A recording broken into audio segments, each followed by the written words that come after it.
Okay. ఒక్కసారి మళ్ళీ చెప్తా సార్, రికార్డింగ్ స్టార్ట్ చేయడం మర్చిపోయాను. సరే. India 36 impairment of assets. Impairment of assets అంటే ఏంటి? ఇంపైర్మెంట్ అంటే ఏంటి? వాల్యూ, అసెట్ వాల్యూ డిక్రీజ్ అవడం. అసెట్ వాల్యూ డిక్రీజ్ అవడం అంటే ఏంటి? Impairment of asset mean declare the value of asset due to, ఎందుకు డిక్రీజ్ అవుతుంది? To changes in the technological, legal are physical damage అయితే.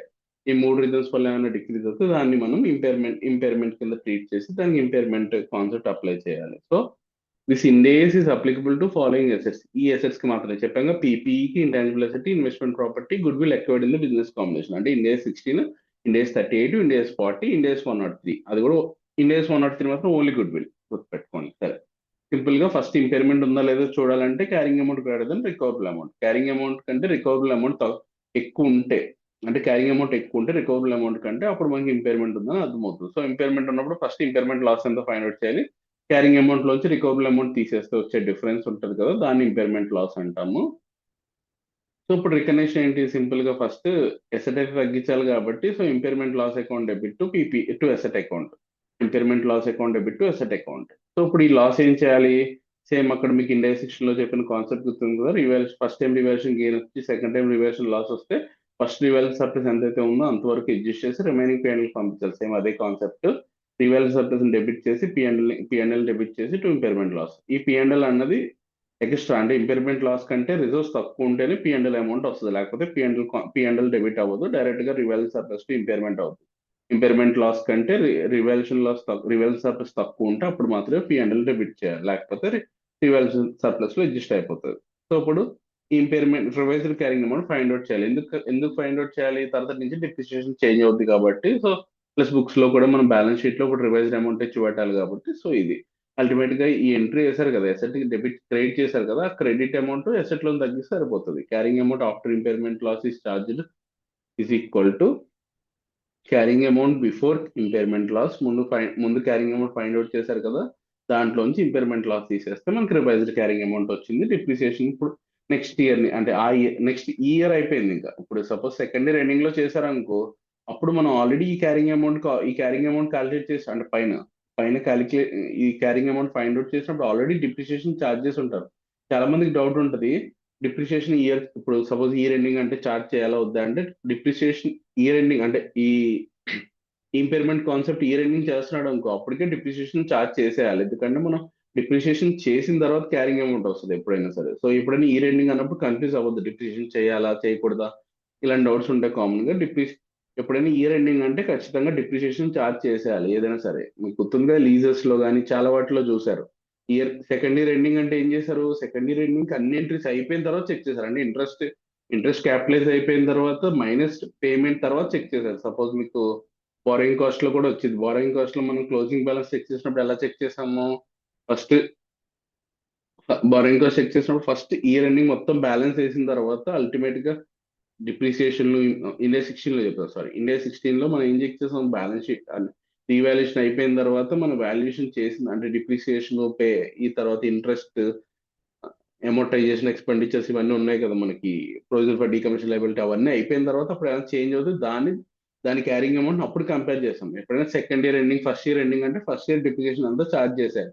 సెకండ్ ఇయర్ ఎండింగ్ అంటే second year కూడా depreciation charge చేసిన తర్వాత క్యారింగ్ అమౌంట్ ఫైండ్ అవుట్ చేసి దాన్ని compare చేయాలి. సరే, ఇదంతా అయిపోయింది. ఇప్పుడు ఎప్పుడు చెక్ చేయాలి ఇంపైర్మెంట్ అయ్యిందా లేదా అనేది? ఎప్పుడు చెక్ చేస్తాం నార్మల్ గా?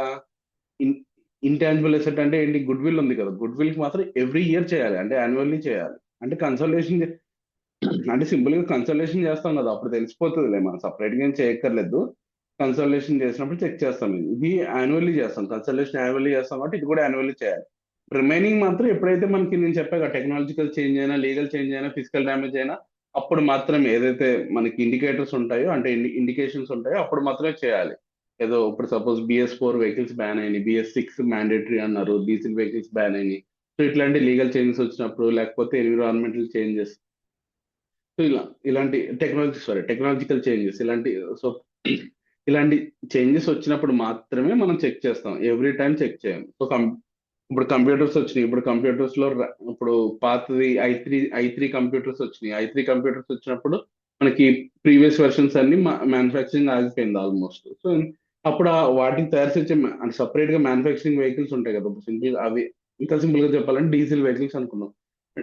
డీజిల్ వెహికల్స్ బ్యాన్ చేస్తున్నారు ఇప్పుడు government, already diesel vehicles almost ban చేసింది. సో ఇప్పుడు డీజిల్ వెహికల్స్ మ్యానుఫ్యాక్చరింగ్ చేసే ఎక్విప్మెంట్ ఉంటుంది కదా, అది అది ఇంపేర్ అయిపోతుంది. ఎందుకంటే దాని నుంచి ఇంకా జనరేషన్ తగ్గిపోతుంది. ఒకవేళ ఉన్నా సరే లిమిట్స్ ఉంటాయి. ఒక సపోజ్ ఒక మనం 100 ప్రొడక్ట్స్ 100 కార్స్ మ్యానుఫ్యాక్చరింగ్ చేస్తే దాంట్లో 10 క్రోర్స్ పెంచకుండా 10 10 వెహికల్స్ పెంచకుండా మీరు డీజిల్ వెహికల్స్ చేయాలంటే అంటే 10 ఇస్ రిస్ట్రిక్షన్. సో దాని నుంచి ఇంకా మనం ఇష్టం వచ్చినట్టు జనరేట్ చేయలేము. సో వాల్యూ యూజ్ ఆటోమేటిక్ గా తగ్గిపోతుంది. సో బయట కూడా అమ్మలేము, ఎందుకంటే బయట కూడా ఎవరు కొనరు ఇక డీజిల్ వెహికల్స్ మ్యానుఫ్యాక్చరింగ్ చేయలేము కాబట్టి. సో అలా మనకి which ever is higher concept తీసుకుని దాన్ని రికవర్ క్యారింగ్ అమౌంట్ తో కంపేర్ చేయాలి. సరే, అర్థమైంది. ఇంటాంజిబుల్ అసెట్ అంటే ఏంటి? గుడ్ విల్ అండర్ ఇండియాస్ 103 అయితే మనం ఎవ్రీ ఇయర్ చెక్ చేయాలి. యాన్యువల్లీ మనం దాని ఇంపైర్మెంట్ ఉందా లేదా చెక్ చేసుకోవాలి. అదర్ అసెట్స్ మాత్రం ఎప్పుడైతే ఇండికేటర్స్ ఉంటాయి, impairment test should be done if there was any indicators. ఏంటి ఇండికేషన్స్? ఇండికేషన్స్ అంటే ఏంటి? So technological change, legal change, physical damage, ఇవి ఉన్నాయి అనుకున్నప్పుడు మాత్రమే చెక్ చేసుకోవాలి. ఎన్విరాన్మెంటల్ చేంజ్ కానీ. సరే, ఎనీవే ఇది అయిపోయింది. రికవరబుల్ అమౌంట్ అంటే అర్థమైంది కదా. Recoverable amount of an asset is higher of fair value less cost to sell or value in use. Value in use అంటే నేను ఆల్రెడీ చెప్పా కదా, మనం అల్టిమేట్ గా ఆ అసెట్ యూస్ చేయడం వల్ల మనకి ఎంత వాల్యూ వస్తుంది, క్యాష్ ఫ్లోస్ ఎంత వస్తున్నాయి, వాటిని ప్రెసెంట్ వాల్యూ తీసుకొస్తే వాల్యూ ఇన్ యూస్ అయిపోతుంది. Fair value less cost to cell అంటే మార్కెట్ వాల్యూ ఇస్తాడు, సెల్లింగ్ ఎక్స్పెండిచర్ ఇస్తాడు, ఆ రెండు మైనస్ చేస్తే సరిపోతుంది. సో మనకి 113 అని మార్కెట్ వాల్యూ, ఫేర్ వాల్యూ అంటే ఒక కాన్సెప్ట్ ఉంది దాంట్లో. సో ఇండేస్ 113 అని ఒక ఇండేస్ ఉంది. దాంట్లో క్లియర్ గా ఫేర్ వాల్యూ అంటే ఏంటి, fair value less cost to cell అంటే ఏంటో అక్కడ ఉంటుంది. ఫేర్ వాల్యూ అంటే ఏంటంటే సింపుల్ గా ఆ ఇండెక్స్ లో ఏమొస్తుంది అంటే మార్కెట్ వాల్యూలోంచి ట్రాన్స్పోర్టేషన్ కాస్ట్ మాత్రమే మైనస్ చేస్తే దాన్ని ఫేర్ వాల్యూ అంటాడు సింపుల్ గా. Fair value less cost sell అంటే ఏంటి? ఫ్రైట్ కాకుండా రిమైనింగ్ ఎక్స్పెండిచర్ ఉంటాయి కదా, సెల్లింగ్ ఎక్స్పెండిచర్స్, ఆప్షన్ ఫీజులు, సెల్లింగ్ కమిషన్లు ఇలాంటివి ఉంటాయి కదా, అవన్నీ మైనస్ చేస్తే వచ్చేది fair value less cost sell. సరే, ఇది అయిపోయింది. అర్థమైంది కదా. Cost to sell or disposal నుంచి అంటే ట్రాన్సాక్షన్ కాస్ట్ లో selling expenditure like dismantling cost, packaging cost, legal expenses ఏవైతే అవన్నీ మైనస్ చేస్తే వచ్చేది మనకి fair value less cost to cell. So ఇది ఓకే. వాల్యూ న్యూస్ అంటే చెప్పాను కదా, ఇక్కడ 2 మెథడ్స్ ఉంటాయి. ఒకటి ఎక్స్పెక్టెడ్ ఫ్యూచర్ క్యాష్ ఫ్లోస్, అదే నేను ఇందాక చెప్పా ప్రెసెంట్ వాల్యూ తీసుకురావడం అని చెప్పాను కదా, ఇదే ప్రెసెంట్ వాల్యూ తీసుకురావడం. మీకు ఆల్రెడీ లీజెస్ అన్నిట్లో చూసారు కాబట్టి మళ్ళీ డౌట్ ఏమి ఉండదు. అల్టిమేట్ గా క్యాష్ ఫ్లోస్ ఫైండ్ అవుట్ చేసి, అల్టిమేట్ గా net cash flows find out చేసి ఆ క్యాష్ ఫ్లోస్ ని ప్రెసెంట్ వాల్యూ తీసుకొస్తే దాన్ని మనకి దాన్ని మనకి వాల్యూ న్యూస్ అంటాం. Discount rate to be a discount rate use చేయాలంట? ప్రీ ట్యాక్స్ రేట్ యూస్ చేయాలి. ఇది కూడా చాలా ఇంపార్టెంట్. ఎందుకు ప్రీ ట్యాక్స్ అంటే ఇక్కడ ఇక్కడ చెప్తాడు, మీకు క్లారిటీ ఉంటుంది. క్యాష్ ఫ్లోస్ ఏమేమి తీసుకోవాలి, ఫస్ట్ క్యాష్ ఫ్లోస్ ఏమేమి తీసుకోవాలంటే cash inflows and out flows from continuing use of asset, and last లో ఏం చేస్తాం, మనం సేల్ చేస్తాం. ఈ రెండు తీసుకోమని చెప్తున్నాడు సింపుల్ గా. Cash inflows and outflows from continue use of the asset, net cash inflow from disposal of asset at the end of it's useful life. So అంటే అల్టిమేట్ గా సేల్ చేసినప్పుడు ఒక వాల్యూ వస్తుంది కదా, అది తీసుకోవాలి. తర్వాత కంటిన్యూస్ గా ఇన్ఫ్లోస్ అవుట్ఫ్లోస్ ఉంటాయి కదా, మనం కంటిన్యూగా యూస్ చేయడం వల్ల. అంటే ఇన్ఫ్లోస్ అంటేనేమో సేల్స్, అవుట్ఫ్లోస్ అంటే పర్చేస్, ఎక్స్పెన్సెస్, వీటిని తీసుకోమని చెప్తున్నాడు. ఇవి తీసుకోవాలని చెప్తున్నాడు. ఏం తీసుకోకూడదంట? ఇంట్రెస్ట్ అండ్ ట్యాక్స్ ఎక్స్పెన్స్ తీసుకోకూడదంట. So cash flow sector future improvement చేస్తే మనకి క్వశ్చన్లు ఇస్తాడు క్లియర్ గా. ఫ్యూచర్ ఇంప్రూవ్మెంట్ చేస్తే ఒక 10,000 సేల్స్ పెరుగుతాయి ఎవ్రీ ఇయర్ అని చెప్పేసి అలా ఇస్తాడు. అవి తీసుకోకూడదు. Future improvement not at committed, అలాంటివి తీసుకోకూడదు. ఫ్యూచర్ లో ఇది జరుగుతుంది జరుగుతుంది ఇలాంటి కాన్సెప్ట్ తీసుకోకూడదు. రియల్ గా ఇప్పుడు చేసిన కమిట్మెంట్ అంటే ఇప్పుడు ఆల్రెడీ చేంజెస్ అని చేస్తే అలాంటివి తీసుకోవాలి తప్పితే ఫ్యూచర్ లో చేంజ్ చేస్తాను, నేను ఇంప్రూవ్మెంట్ చేస్తాను, దానివల్ల నాకు ఇంత క్యాష్ ఫ్లో పెరుగుతుంది, లేకపోతే ఇంత ఎక్స్పెండిచర్ తగ్గుద్ది, ఇలాంటి క్వశ్చన్స్, ఇలాంటి పాయింట్స్ తీసుకోకూడదు. సో ఏం తీసుకోకూడదు? ట్యాక్స్ అండ్ ఇంట్రెస్ట్ తీసుకోకూడదు, క్యాష్ ఫ్లోస్ తీసుకోకూడదు, మిగిలినవన్నీ తీసుకోవాలి. ఇవేం లేదు. ఇది చెప్పాను ఎప్పుడైనా ఎక్స్క్లూజన్స్ ఇంపార్టెంట్. క్యాష్ ఫ్లోస్ ఏముంది? క్యాష్ ఫ్లోస్ ఇన్ఫ్లోస్ అంటే సేల్స్, అవుట్ఫ్లోస్ అంటే పర్చేజ్, అంటే నెట్ క్యాష్ ఫ్లో తీసుకుని దాని ప్రెసెంట్ వాల్యూ తీసుకురావాలి. లాస్ట్ లో మనం అల్టిమేట్ గా యూస్ఫుల్ లైఫ్ అయిపోయాక రెసిడ్యువల్ వాల్యూ ఉంటుంది కదా, దాన్ని కూడా ప్రెసెంట్ వాల్యూ తీసుకొచ్చి మొత్తం ఇన్ఫ్లోస్ వచ్చేసి ఏ రేట్ యూస్ చేయాలంటే ప్రీ ట్యాక్స్ రేట్, ఎందుకంటే ట్యాక్స్ తీసుకోవట్లేదు కాబట్టి ప్రీ ట్యాక్స్ రేట్ తో మనం తీసుకోవాలి. ఒకవేళ క్వశ్చన్ లో ట్యాక్స్ రేట్ ఇస్తే మనం ఏం చేయాలి? సపోజ్ ట్యాక్స్ 30% అన్నాడు, ఇంట్రెస్ట్ రేట్ 7%, పోస్ట్ ట్యాక్స్ అన్నాడు. సో ఇప్పుడు సపోజ్ 7% అన్నాడు కదా, 7% డివైడెడ్ బై 70% చేయాలి. 7% ఏమో పోస్ట్ ట్యాక్స్ రేట్ అన్నాడు, మళ్ళీ చెప్తున్నానండి. 7% పోస్ట్ ట్యాక్స్ డిస్కౌంటింగ్ రేట్ ఇచ్చాడు. మనకి ఫ్రీ కావాలి కాబట్టి, అంటే పోస్ట్ అంటే ఏంటి, మైనస్ చేశాడు ఆల్రెడీ. సో దాన్ని మనం ప్లస్ చేయాలి ఇప్పుడు. సో ఎలా చేస్తాం? సింపుల్ గా 7 డివైడెడ్ బై 70%. ట్యాక్స్ 30 అన్నాను కాబట్టి 100 - 30% తో డివైడ్ బై చేసి 70% తో డివైడ్ చేస్తే 10% వస్తుంది. So post tax is equal to 10%. Sorry, pre tax is equal to 10%. Pre tax వస్తుంది. If cash flows are in foreign currency, నేను ఆల్రెడీ ఇదన్నీ ఎక్కడ మనం దేశంలో చేసాం, గుర్తురాట్లేదు నాకు అది ఇందే కానీ సరే ఓకే. అల్టిమేట్ గా ఫారిన్ కరెన్సీలో ఇస్తే మొత్తం ఫారిన్ కరెన్సీలో చేసి అల్టిమేట్ గా ప్రెసెంట్ వాల్యూ ఉంటుంది కదా, దాన్ని మాత్రం స్పాట్ రేట్ యూస్ చేసుకుని మనం ఇండియన్ రూపీస్ లో కన్వర్ట్ చేయాలి. అంటే ఇప్పుడు సపోజ్ ఫారిన్ డాలర్స్ ఇచ్చాడు 1000, every year 10,000 net cash flows ఇచ్చాడు. 10,000 ఓ 5 years ఇచ్చాడు. సో మనం ఏం చేయమన్నా అంటే ఫారెన్ డిస్కౌంటింగ్ రేట్ ఇస్తాడు. అక్కడ క్వశ్చన్ లో రెండు డిస్కౌంటింగ్ రేట్లు ఇస్తాడు. ఇలా ఇచ్చినప్పుడు ఇండియన్ డిస్కౌంటింగ్ రేట్ ఇస్తాడు, foreign currency foreign discounting rate ఇస్తాడు. ఇక ఇంటర్నేషనల్ ఫైనాన్షియల్ మేనేజ్మెంట్ అని చెప్పేసి ఏఎఫ్ఎం లో ఒక చాప్టర్ ఉంటుంది. దాంట్లో మీకు ఈ సమ్స్ అన్ని ఉంటాయి. సో అల్టిమేట్ గా ఏంటంటే పక్కన పెడితే, సో డిస్కౌంటింగ్ రేట్స్ రెండు ఉంటాయి. ఫారిన్ కరెన్సీ డిస్కౌంటింగ్ రేట్ ఉంటుంది, ఇండియన్ కరెన్సీ డిస్కౌంటింగ్ రేట్ ఉంటుంది. సో మనం ఇక్కడ తీసుకోవాల్సింది ఏంటంటే ఫారిన్ కరెన్సీ డిస్కౌంటింగ్ రేట్ తీసుకుని ఆ ఫారిన్ కరెన్సీస్ అన్ని 10,000 5 years వస్తాయని చెప్పాను కదా నెట్ క్యాష్ ఫ్లోస్. ఆ 10,000 ని ప్రెసెంట్ వాల్యూ ఫ్యాక్టర్, అంటే సపోజ్ ఫారిన్ కరెన్సీ ఎప్పుడు తక్కువ ఉంటుంది నార్మల్ యుఎస్ లాంటి కంపెనీస్ లో డిస్కౌంటింగ్ రేట్ తక్కువ ఉంటుంది, ఇన్ఫ్లేషన్ తక్కువ ఉంటుంది కాబట్టి. సో 5% ఇచ్చాడు. ఇండియాదేమో 10% ఇచ్చాడు. సో మనం ఏది తీసుకోవాలి? 5% తీసుకోవాలి. ఎందుకంటే డాలర్స్ ని కన్వర్ట్ చేస్తున్నాం కాబట్టి, డాలర్స్ ని ప్రెసెంట్ వాల్యూలో కన్వర్ట్ చేస్తున్నాం కాబట్టి డాలర్ రేట్ తీసుకోవాలండి. డాలర్ ఇన్ఫ్లేషన్ రేట్ ఆ డిస్కౌంట్ రేట్ తీసుకోవాలి. సో సింపుల్ గా 10, మన ఫార్మాట్ గుర్తుంది కదా, year, payment are cash flow, తర్వాత ప్రెసెంట్ వాల్యూ ఫ్యాక్టర్, తర్వాత ప్రెసెంట్ వాల్యూస్. ఎలా వస్తుంది? ఇయర్ ఏమో 1 2 3 4 5 years ఫిల్ చేయాలి. 10,000 5 years డాలర్స్ ఫిల్ చేయాలి. ప్రెసెంట్ వాల్యూ ఫ్యాక్టర్ ఏమో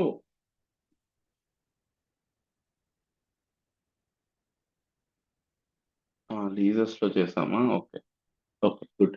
నాకు గుర్తురాట్లేదు, నిన్న కూడా అది డౌట్ వచ్చింది. ఫారిన్ కరెన్సీ ఎక్కడో చేసామని చెప్పేసి లీజర్స్ లో చేసాం. ఓకే, సరే. సో అల్టిమేట్ గా ఓకే, మనం ఫార్మాట్ గుర్తుంది కదా. First year, cash flows, present value factor, present values. So మనం 5 years ఫిల్ చేస్తాము. 10,000 5 years ఫిల్ చేస్తాం. ప్రెసెంట్ వాల్యూ ఫ్యాక్టర్ ఏం తీసుకోమని చెప్పాను? Foreign currency తీసుకోమన్నా.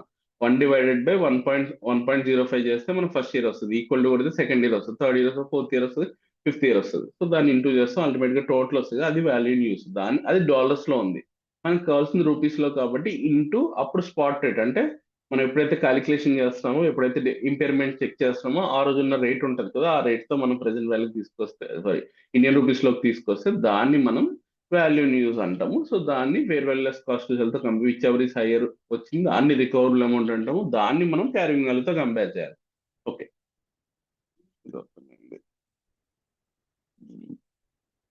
సో క్వశ్చన్ లో ఈ fair value less cost cell ఇవ్వకపోయినా పర్లేదు. అంటే ఏంటి? సింపుల్ గా రెండు వాల్యూస్ ఉండాలని చెప్పాను కదా, విచ్ ఎవర్ ఇస్ హైయర్ తీసుకోవాలని చెప్పాను కదా. Fair value less cost cell ఇవ్వకపోయినా పర్లేదు. సో ఇవ్వకపోయినా పర్లేదు కాబట్టి ఏంటి? సో అంటే వాల్యూని యూజ్ ఇచ్చాడు, ఒకటే ఇచ్చాడు, అప్పుడు ఏంటి? So fair value less cost cell కూడా వాల్యూని యూజ్, అంటే రెండు ఒకటే కాబట్టి విచ్ ఎవర్ దేర్ అనే కాన్సెప్ట్ లేకుండా డైరెక్ట్ గా దాన్ని రికవరబుల్ అమౌంట్, క్యారింగ్ అమౌంట్ తో కంపేర్ చేస్తాం. అదే రికవరబుల్ అమౌంట్ అవుతుంది, దాన్ని క్యారింగ్ అమౌంట్ తో కంపేర్ చేస్తాం. కానీ క్వశ్చన్ లో fair value less cost, sorry, వాల్యూని యూజ్ ఇవ్వకపోతే మాత్రం సమ్ చేయలేం మనం. సో సమ్ చేయలేనప్పుడు ఎలా చేస్తామంటే సిజియు బేసిస్ లో చేస్తాం. చెప్పాను కదా ఇందాక, మీకు ఒక సింపుల్ ఎగ్జాంపుల్ చెప్పాను. ఆఫీస్ బిల్డింగ్ ఉంది. సో ఆఫీస్ బిల్డింగ్ నుంచి మనకు డబ్బులు రావేమి. సో మన ప్లాంట్ అండ్ మిషనరీ నుంచి, ఫ్యాక్టరీ నుంచి డబ్బులు వస్తాయి కానీ మన హెడ్ ఆఫీస్ నుంచి డబ్బులు రావు. సో అప్పుడు మనం ఇప్పుడు ఈ హెడ్ ఆఫీస్ ని ఏం చేస్తాము? ఈ హెడ్ ఆఫీస్ ని కూడా మనం ఫ్యాక్టరీ బిల్డింగ్ కి యాడ్ చేసి రెండింటిని కలిపి క్యాష్ ఫ్లోస్ ఫైండ్ అవుట్ చేస్తాం. సో దాన్ని సిజిఓ అంటాం. ఓకే, సిజిఓ అంటే క్యాష్ జనరేటింగ్ యూనిట్. సిజియు అంటే cash generating unit. So simple గా ఏం చెప్తున్నా అంటే fair value less cost cell లేకపోయినా పర్లేదు, వాల్యూని యూజ్ ఇస్తే చాలు. ఆ రెండు, అది కూడా రెండు ఈక్వల్ అనుకుని చేస్తామని చెప్తున్నాడు. ఒకవేళ ఇవ్వకపోతే మాత్రం, అంటే వాల్యూ యూజ్ ఇవ్వకపోతే మాత్రం సమ చేయలేము మనము. సిజియు బేసిస్, అంటే సిజియు అని కింద కాన్సెప్ట్ ఉంటుంది, దాని ప్రకారం చేయాలంటే ఇండివిజువల్ గా చేయలేము, సిజియు బేసిస్ లో చేయాలి. అంటే సిజియు అంటే ఏం లేదు, క్యాష్ జనరేటింగ్ యూనిట్ అంటే ఏంటి? మొత్తం మన కంపెనీలో అల్టిమేట్ గా ఎన్ని ప్లాంట్ మిషనరీస్ ఉన్నాయో క్యాష్ జనరేట్ చేసేవి. అంటే అల్టిమేట్ గా ఒక రెండు యూనిట్స్ ఉన్నాయనుకో, రెండు కింద డివైడ్ చేయాలి. సో కార్పొరేట్ అసెట్స్ ని ఇక్కడ ఒక ప్రొపోర్షనట్ ఇస్తాడు వాడు, క్వశ్చన్ లోనే ఇస్తాడు, ఒక ప్రొపోర్షనట్ ఇస్తాడు. 1:2 అనో 2:1 అనో ఆ ప్రకారం అలొకేట్ చేసేయండి. సపోజ్ సింపుల్ గా ఒక 1,000 ఏమో క్యాష్ జనరేటింగ్ యూనిట్ ఉంది, 1 ఉంది, ఇంకోటేమో 200 క్యాష్ జనరేటింగ్ యూనిట్ ఉంది. సో అంటే యూనిట్ 1 వాల్యూ ఏమో 100 క్యారింగ్ అమౌంట్స్, వాల్యూ అంటే ఏం కాదు మళ్ళీ ఫేర్ వాల్యూ కాదు. సో అమౌంట్స్, క్యారింగ్ అమౌంట్స్ అన్ని యాడ్ చేస్తే 100 వచ్చింది CG1, CG2 ఏమో అన్ని యాడ్ చేస్తే 200 వచ్చింది. సో ఇప్పుడు మనం ఈ సో అల్టిమేట్ గా ఇప్పుడు కార్పొరేట్ అసెట్స్ గుడ్ విల్ ఉంటాయి కదా, ఇప్పుడు ఆ 200 100 కి యాడ్ చేయాలి. ఏ ప్రొపోర్షనేట్ యాడ్ చేయాలి?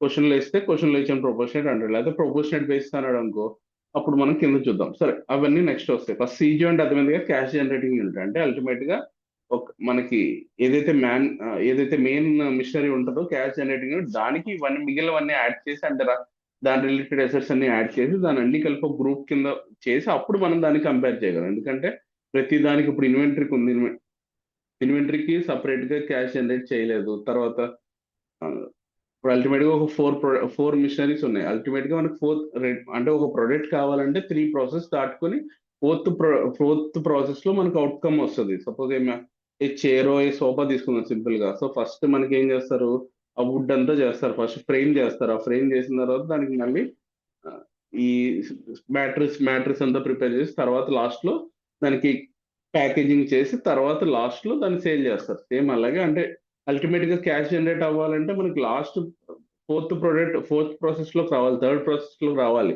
ప్యాకింగ్ అయిన తర్వాత డబ్బులు వస్తుంది. సో ఈ 4 ప్రాసెస్ ని యాడ్ చేసేసి అల్టిమేట్ గా అప్పుడు మనం దాన్ని fair value less cost seller value news తో కంపేర్ చేయాలి. అంతే సింపుల్ గా ఇండివిజువల్ గా చేయలేము కాబట్టి, అన్ని అసెట్ కి క్యాష్ జనరేట్ చేయలేవు కాబట్టి, అంటే వాల్యూ న్యూస్ ఉండదు కాబట్టి, సో మనం అన్నింటినీ చేయలేము సింపుల్ గా ఇంపైర్మెంట్ ఇండివిజువల్ గా. సో అప్పుడు ఏం చేస్తాం, అన్నింటినీ కంబైన్ చేసి చెక్ చేస్తాం అంతే. దాన్ని క్యాష్ జనరేటింగ్ యూనిట్ అంటాడు. సో ఇక్కడ వరకు అర్థమైందా? సో అయిపోయింది, ఇండివిజువల్ కాన్సెప్ట్ అయిపోయింది. తర్వాత CG వస్తుంది. మీకు ఇండివిజువల్ అని డౌట్ ఉందో ఒకసారి రిపీట్ చేయాలంటే చెప్పండి, మళ్ళీ రిపీట్ చేస్తాం. ఓకేనా, అర్థమైందా ఇద్దరికి? అర్థమైంది సార్. Yeah okay. ఇప్పుడు చూద్దాము. A limited purchase the PPE 1 lakh on 1st April 2001. It useful life is 10 years on. సరే ఇక్కడ దాకా ఎప్పుడైనా సరే నేను మీకు ఫస్ట్ నుంచి ఒకటే చెప్తున్నా, ఎప్పుడైనా సరే చేంజ్ ఆన్ అన్నాడంటే అక్కడి నుంచి ఏదో చేంజ్ జరుగుతుంది. సో ఫస్ట్ ఇక్కడ వరకు ఎప్పుడైతే మనం ఈ చేంజ్ జరిగే వరకు క్యారింగ్ వాల్యూస్ ఫైండ్ అవుట్ చేయాలి. ఆన్ 31st March 2003 అంటే ఏంటి, ఎన్ని ఇయర్స్ తర్వాత? ఏప్రిల్ 21 అన్నాడు కాబట్టి 22 23 2 years అంతే, 22 23. సో సెకండ్ ఇయర్ ఎండింగ్ లో చేంజెస్ అవుతున్నాయి. సెకండ్ ఇయర్ ఎండింగ్స్ అంటే సెకండ్ ఇయర్ కి మనం క్యారింగ్ వాల్యూ ఫైండ్ అవుట్ చేయాలి. ఫస్ట్ సింపుల్ గా 1 lakh డివైడెడ్ బై 10 అంటే so 10,000 per year. So into 2 అంటే 20,000. సో 1 lakh మైనస్ 20,000 అంటే 80,000. Okay, 80,000 carrying amount. First step అయిపోయింది. సో ఇలా ఎప్పుడైనా సరే ఇలాగే సాల్వ్ చేయండి మీరు. ఎక్కడైనా మోడిఫికేషన్ అన్నా, ఇంపేర్మెంట్ అన్నా, రీవాల్యూషన్ అన్నా, చేంజ్ లేకపోతే రీమెజర్మెంట్ అన్నా, లీజెస్ లో వచ్చిందిగా రీమెజర్మెంట్ అన్నా, సో ఏదైనా సరే మనం ఫస్ట్ చేంజ్ అవ్వకముందు, అంటే ఎప్పుడు చేంజ్ అవుతుందో అప్పటి వరకు ఒరిజినల్ వాల్యూ ఫైండ్ అవుట్ చేయండి, అంటే క్యారింగ్ అమౌంట్స్ ఫైండ్ అవుట్ చేయాలి. So okay, first carrying amount అయిపోయింది. 10,000 1 lakh లోంచి 10,000 ఇంటూ 2 అంటే 20,000 అక్యుములేటెడ్ డిప్రిసియేషన్ తీసేస్తే మనకి క్యారింగ్ అమౌంట్ వచ్చింది 80,000. సరే ఇక్కడ అయిపోయింది. On 31st March 2003 a limited estimates fair values cost 65,000 72,000. So ఇక్కడ ఏం చేయాలి చెప్పండి. ఇప్పుడు వాల్యూ న్యూస్ అంటే ఏంటి, సారీ వాల్యూ న్యూస్ ఏమో 72,000, ఫేర్ వాల్యూస్ కాస్ట్ సెల్ ఏమో 65,000 సార్. ఇప్పుడు మనకు విచ్ ఎవర్ ఇస్ హయ్యర్ కదా, మనకి రికవరబుల్ అమౌంట్ ఫైండ్ అవుట్ చేయాలి. రికవరబుల్ అమౌంట్ అంటే ఏంటి, higher of fair values cost seller value news. So ఇక్కడ హయ్యర్ అంటే ఏంటి, 72,000. సో ఇప్పుడు 72,000 80,000 అంటే క్యారింగ్ అమౌంట్ తో కంపేర్ చేస్తే carrying amount greater than recoverable amount అంటే 80,000 గ్రేటర్ దెన్ 72,000. సో ఫుల్ఫిల్ అయింది కాబట్టి, ఆ కండిషన్ సాటిస్ఫై అయింది కాబట్టి ఇంపైర్మెంట్ ఉంది. ఇంపైర్మెంట్ ఎంత, 80,000 కాదు 72,000 ఉంది కాబట్టి 8,000 ఇది ఇంపైర్మెంట్ అంతే. సో 8,000 ఇంపైర్మెంట్ కాబట్టి ఇంపైర్మెంట్ లాస్ 8,000 వచ్చింది. అది మన ఎంట్రీ కూడా చెప్పాను కదా, impairment loss account debit to PPE. So ఇప్పుడు మన డిప్రిసియేషన్ నెక్స్ట్ నుంచి రివైజ్డ్ క్యారింగ్ అమౌంట్ ఏమో 80,000 మైనస్ 8,000 72,000. డిప్రిసియేషన్ ఏమో ఇప్పుడు డివైడెడ్ బై 10 70 పైన ఏమో కాస్ట్ ప్లేస్ లో క్యారింగ్ అమౌంట్ వస్తుందని చెప్పాను, కిందేమో రిమైనింగ్ యూస్ఫుల్ లైఫ్ వస్తుందని చెప్పాను. సో ఇక్కడ రివైజ్డ్ క్యారింగ్ అమౌంట్ ఏమో 72,000 డివైడ్ బై 8. ఎందుకంటే ఇక్కడ యూస్ఫుల్ లైఫ్ ఏం చేంజ్ అవ్వలేదు కాబట్టి 10 years లో 2 years అయిపోతే 8 కాబట్టి, సో 9,000 per annum. ఓకే అయిపోయింది. సో ఇది ఇండివిజువల్ అసెట్. ఇప్పుడు ఇది రివర్సల్ ఆఫ్ ఇండివిజువల్ అసెట్. అంటే ఫస్ట్ ఇయర్ ఇంపైర్మెంట్ చేశారు, 1 year తర్వాత 2 years తర్వాత మళ్ళీ పెరిగింది, దాని వాల్యూ పెరిగింది. ఓకేనా, అంటే టెక్నాలజికల్ చేంజ్ అనుకున్నా. సపోజ్ సింపుల్ గా యాక్టివా అప్పుడు అందరికీ గుర్తే ఉంటుంది. యాక్టివా ఏం చేశాడు, ఫస్ట్ BS5 వెహికల్స్ ఉన్నప్పుడు BS6 వెహికల్స్ ఏవో వచ్చాయి, తర్వాత BS6 ఫెయిల్ అయిపోయింది. సో టెక్నాలజికల్ చేంజ్ అవగానే ఫస్ట్ వీటి వాల్యూ పడిపోయింది, కానీ మళ్ళీ ఏమైంది, BS6 ఫెయిల్ అయింది, అంటే దాంట్లో ఎక్కువ రిపేర్స్ కానీ పికప్ కానీ చాలా తక్కువ ఉందని చెప్పేసి సో మళ్ళీ అందరూ BS5 వెహికల్స్ ప్రిఫర్ చేస్తున్నారు. సో అప్పుడు మళ్ళీ ఖచ్చితంగా మళ్ళీ దాని వాల్యూ ఇంక్రీజ్ అవుద్ది.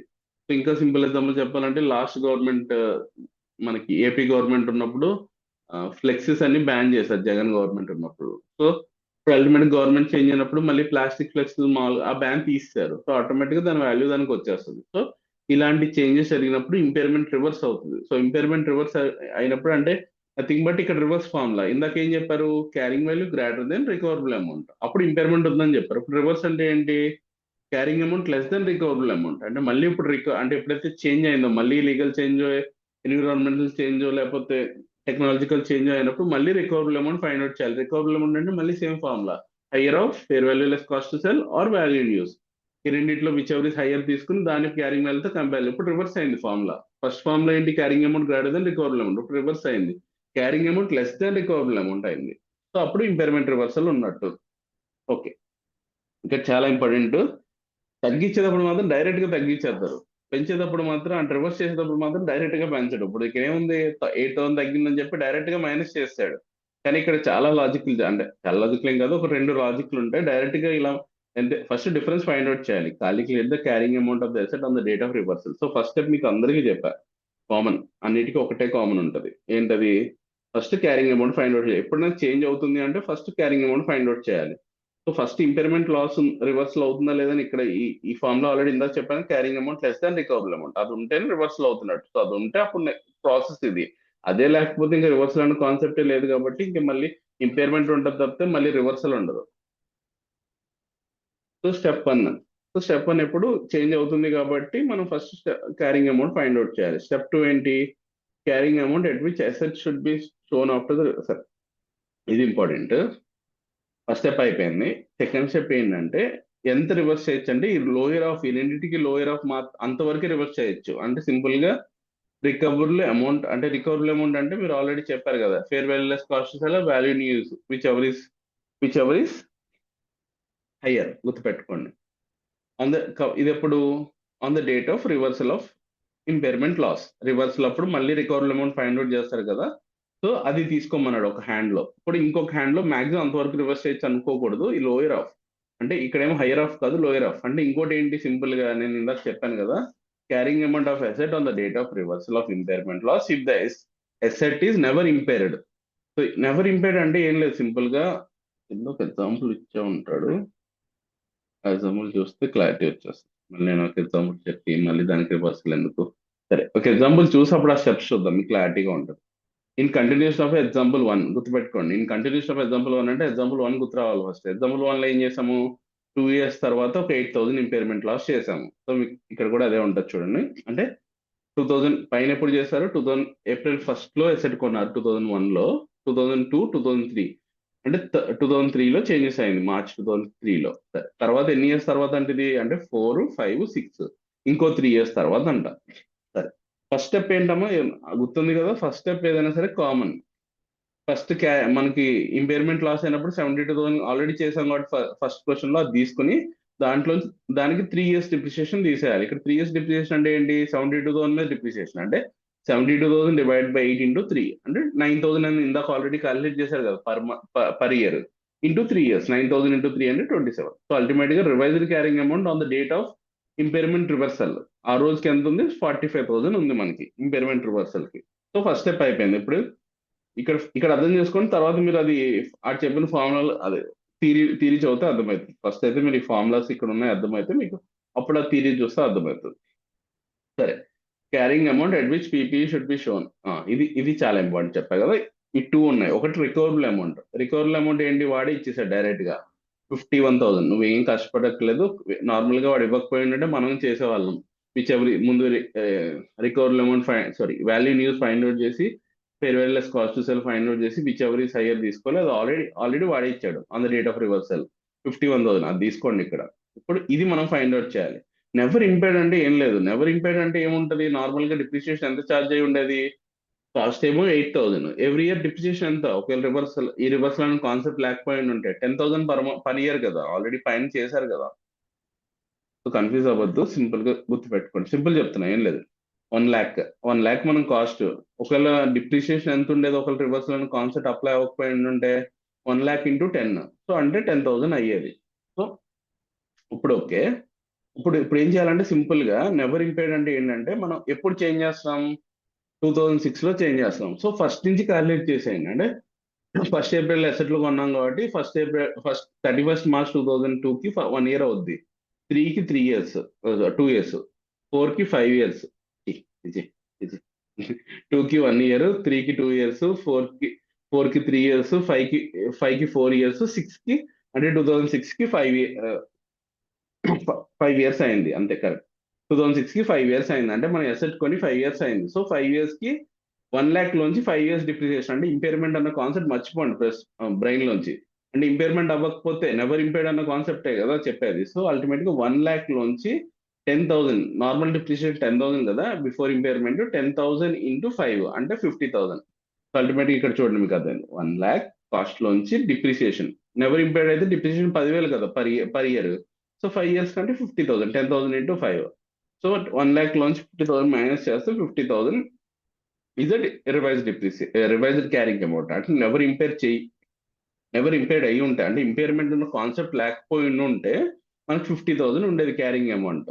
సో ఓకే, ఇప్పుడు విచ్ ఎవర్ ఈజ్ లోయర్ అంటే రికవరబుల్ అమౌంట్ ఏమో 51,000 వచ్చింది, ఈ రికవరబుల్ అమౌంట్ ఏమో 50,000 వచ్చింది.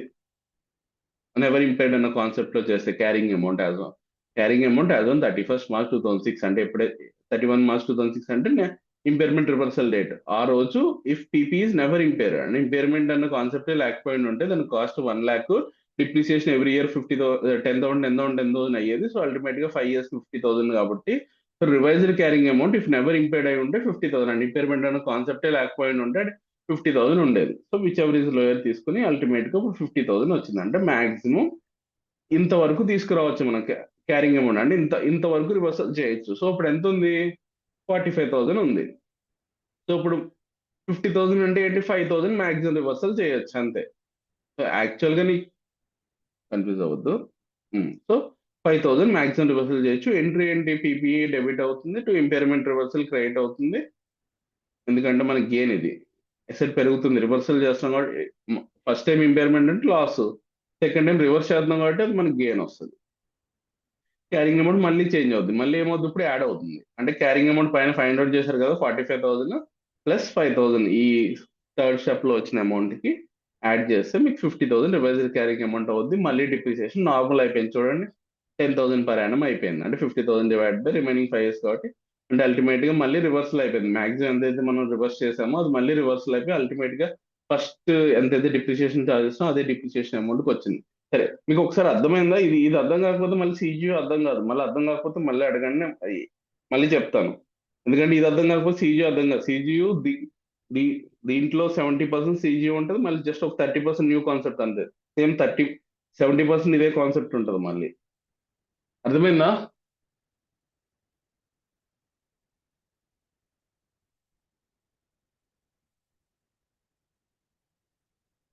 ఓకే, ఇంకోసారి చెప్తాను మళ్ళీ నండి.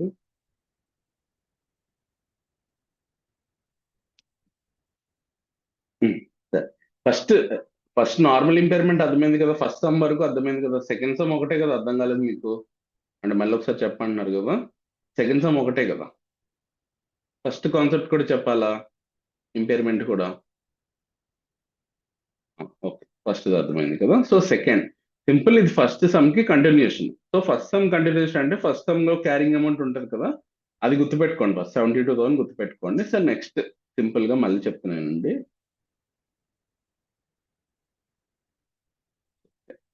So first in continuation to the example 1 on, so నేను చెప్పాను కదా ఆన్ 31st అంటున్నాడు అంటే ఇక్కడ ఏదో చేంజ్ అవుతుందని. సో అంటే ఈ చేంజ్ అయ్యేటప్పుడు ఎప్పుడైతే చేంజ్ అవుతుంది కాబట్టి ఇక్కడ క్యారింగ్ అమౌంట్ ఫైండ్ అవుట్ చేయాలి. సో తర్వాత మొత్తం మర్చిపోండి, ఫస్ట్ స్టెప్ ఎప్పుడు 31st March 2006 carrying amount find out చేయాలి. ఎలా వస్తుంది, ఆల్రెడీ క్యారింగ్ అమౌంట్ 2003 లో చేంజ్ అయింది 72,000 అని చెప్పేసి. సో అది 31st March 2003 లో 72,000 చేంజ్ అయిన క్యారింగ్ అమౌంట్ ఉంది కదా, revised carrying amount after impairment loss ఉంది కదా, అది తీసుకోండి.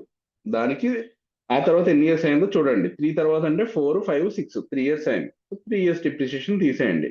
ఎంత డిప్రిసియేషన్ ఆల్రెడీ పైన క్యాలిక్యులేట్ చేశారు, 72,000 divide by 8, 9,000 per year depreciation into 3. 27,000, 45,000 carrying amount on the date of impairment reversal. అంటే 31st March క్యారింగ్ అమౌంట్ అయింది. ఫస్ట్ స్టెప్ అయిపోయింది. ఇక్కడ వరకు అర్థమైందా? ఫస్ట్ స్టెప్ వరకు. ఫస్ట్ స్టెప్ లో డౌట్ ఏం లేదు కదా?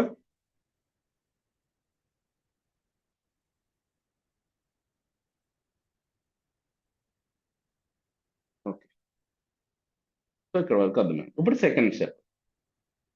సెకండ్ స్టెప్ ఏంటి? సింపుల్ గా సెకండ్ స్టెప్ ఏం లేదు. First recoverable amount. Recoverable amount అంటే మీకు ఆల్రెడీ తెలుసు. సో ఏంటి?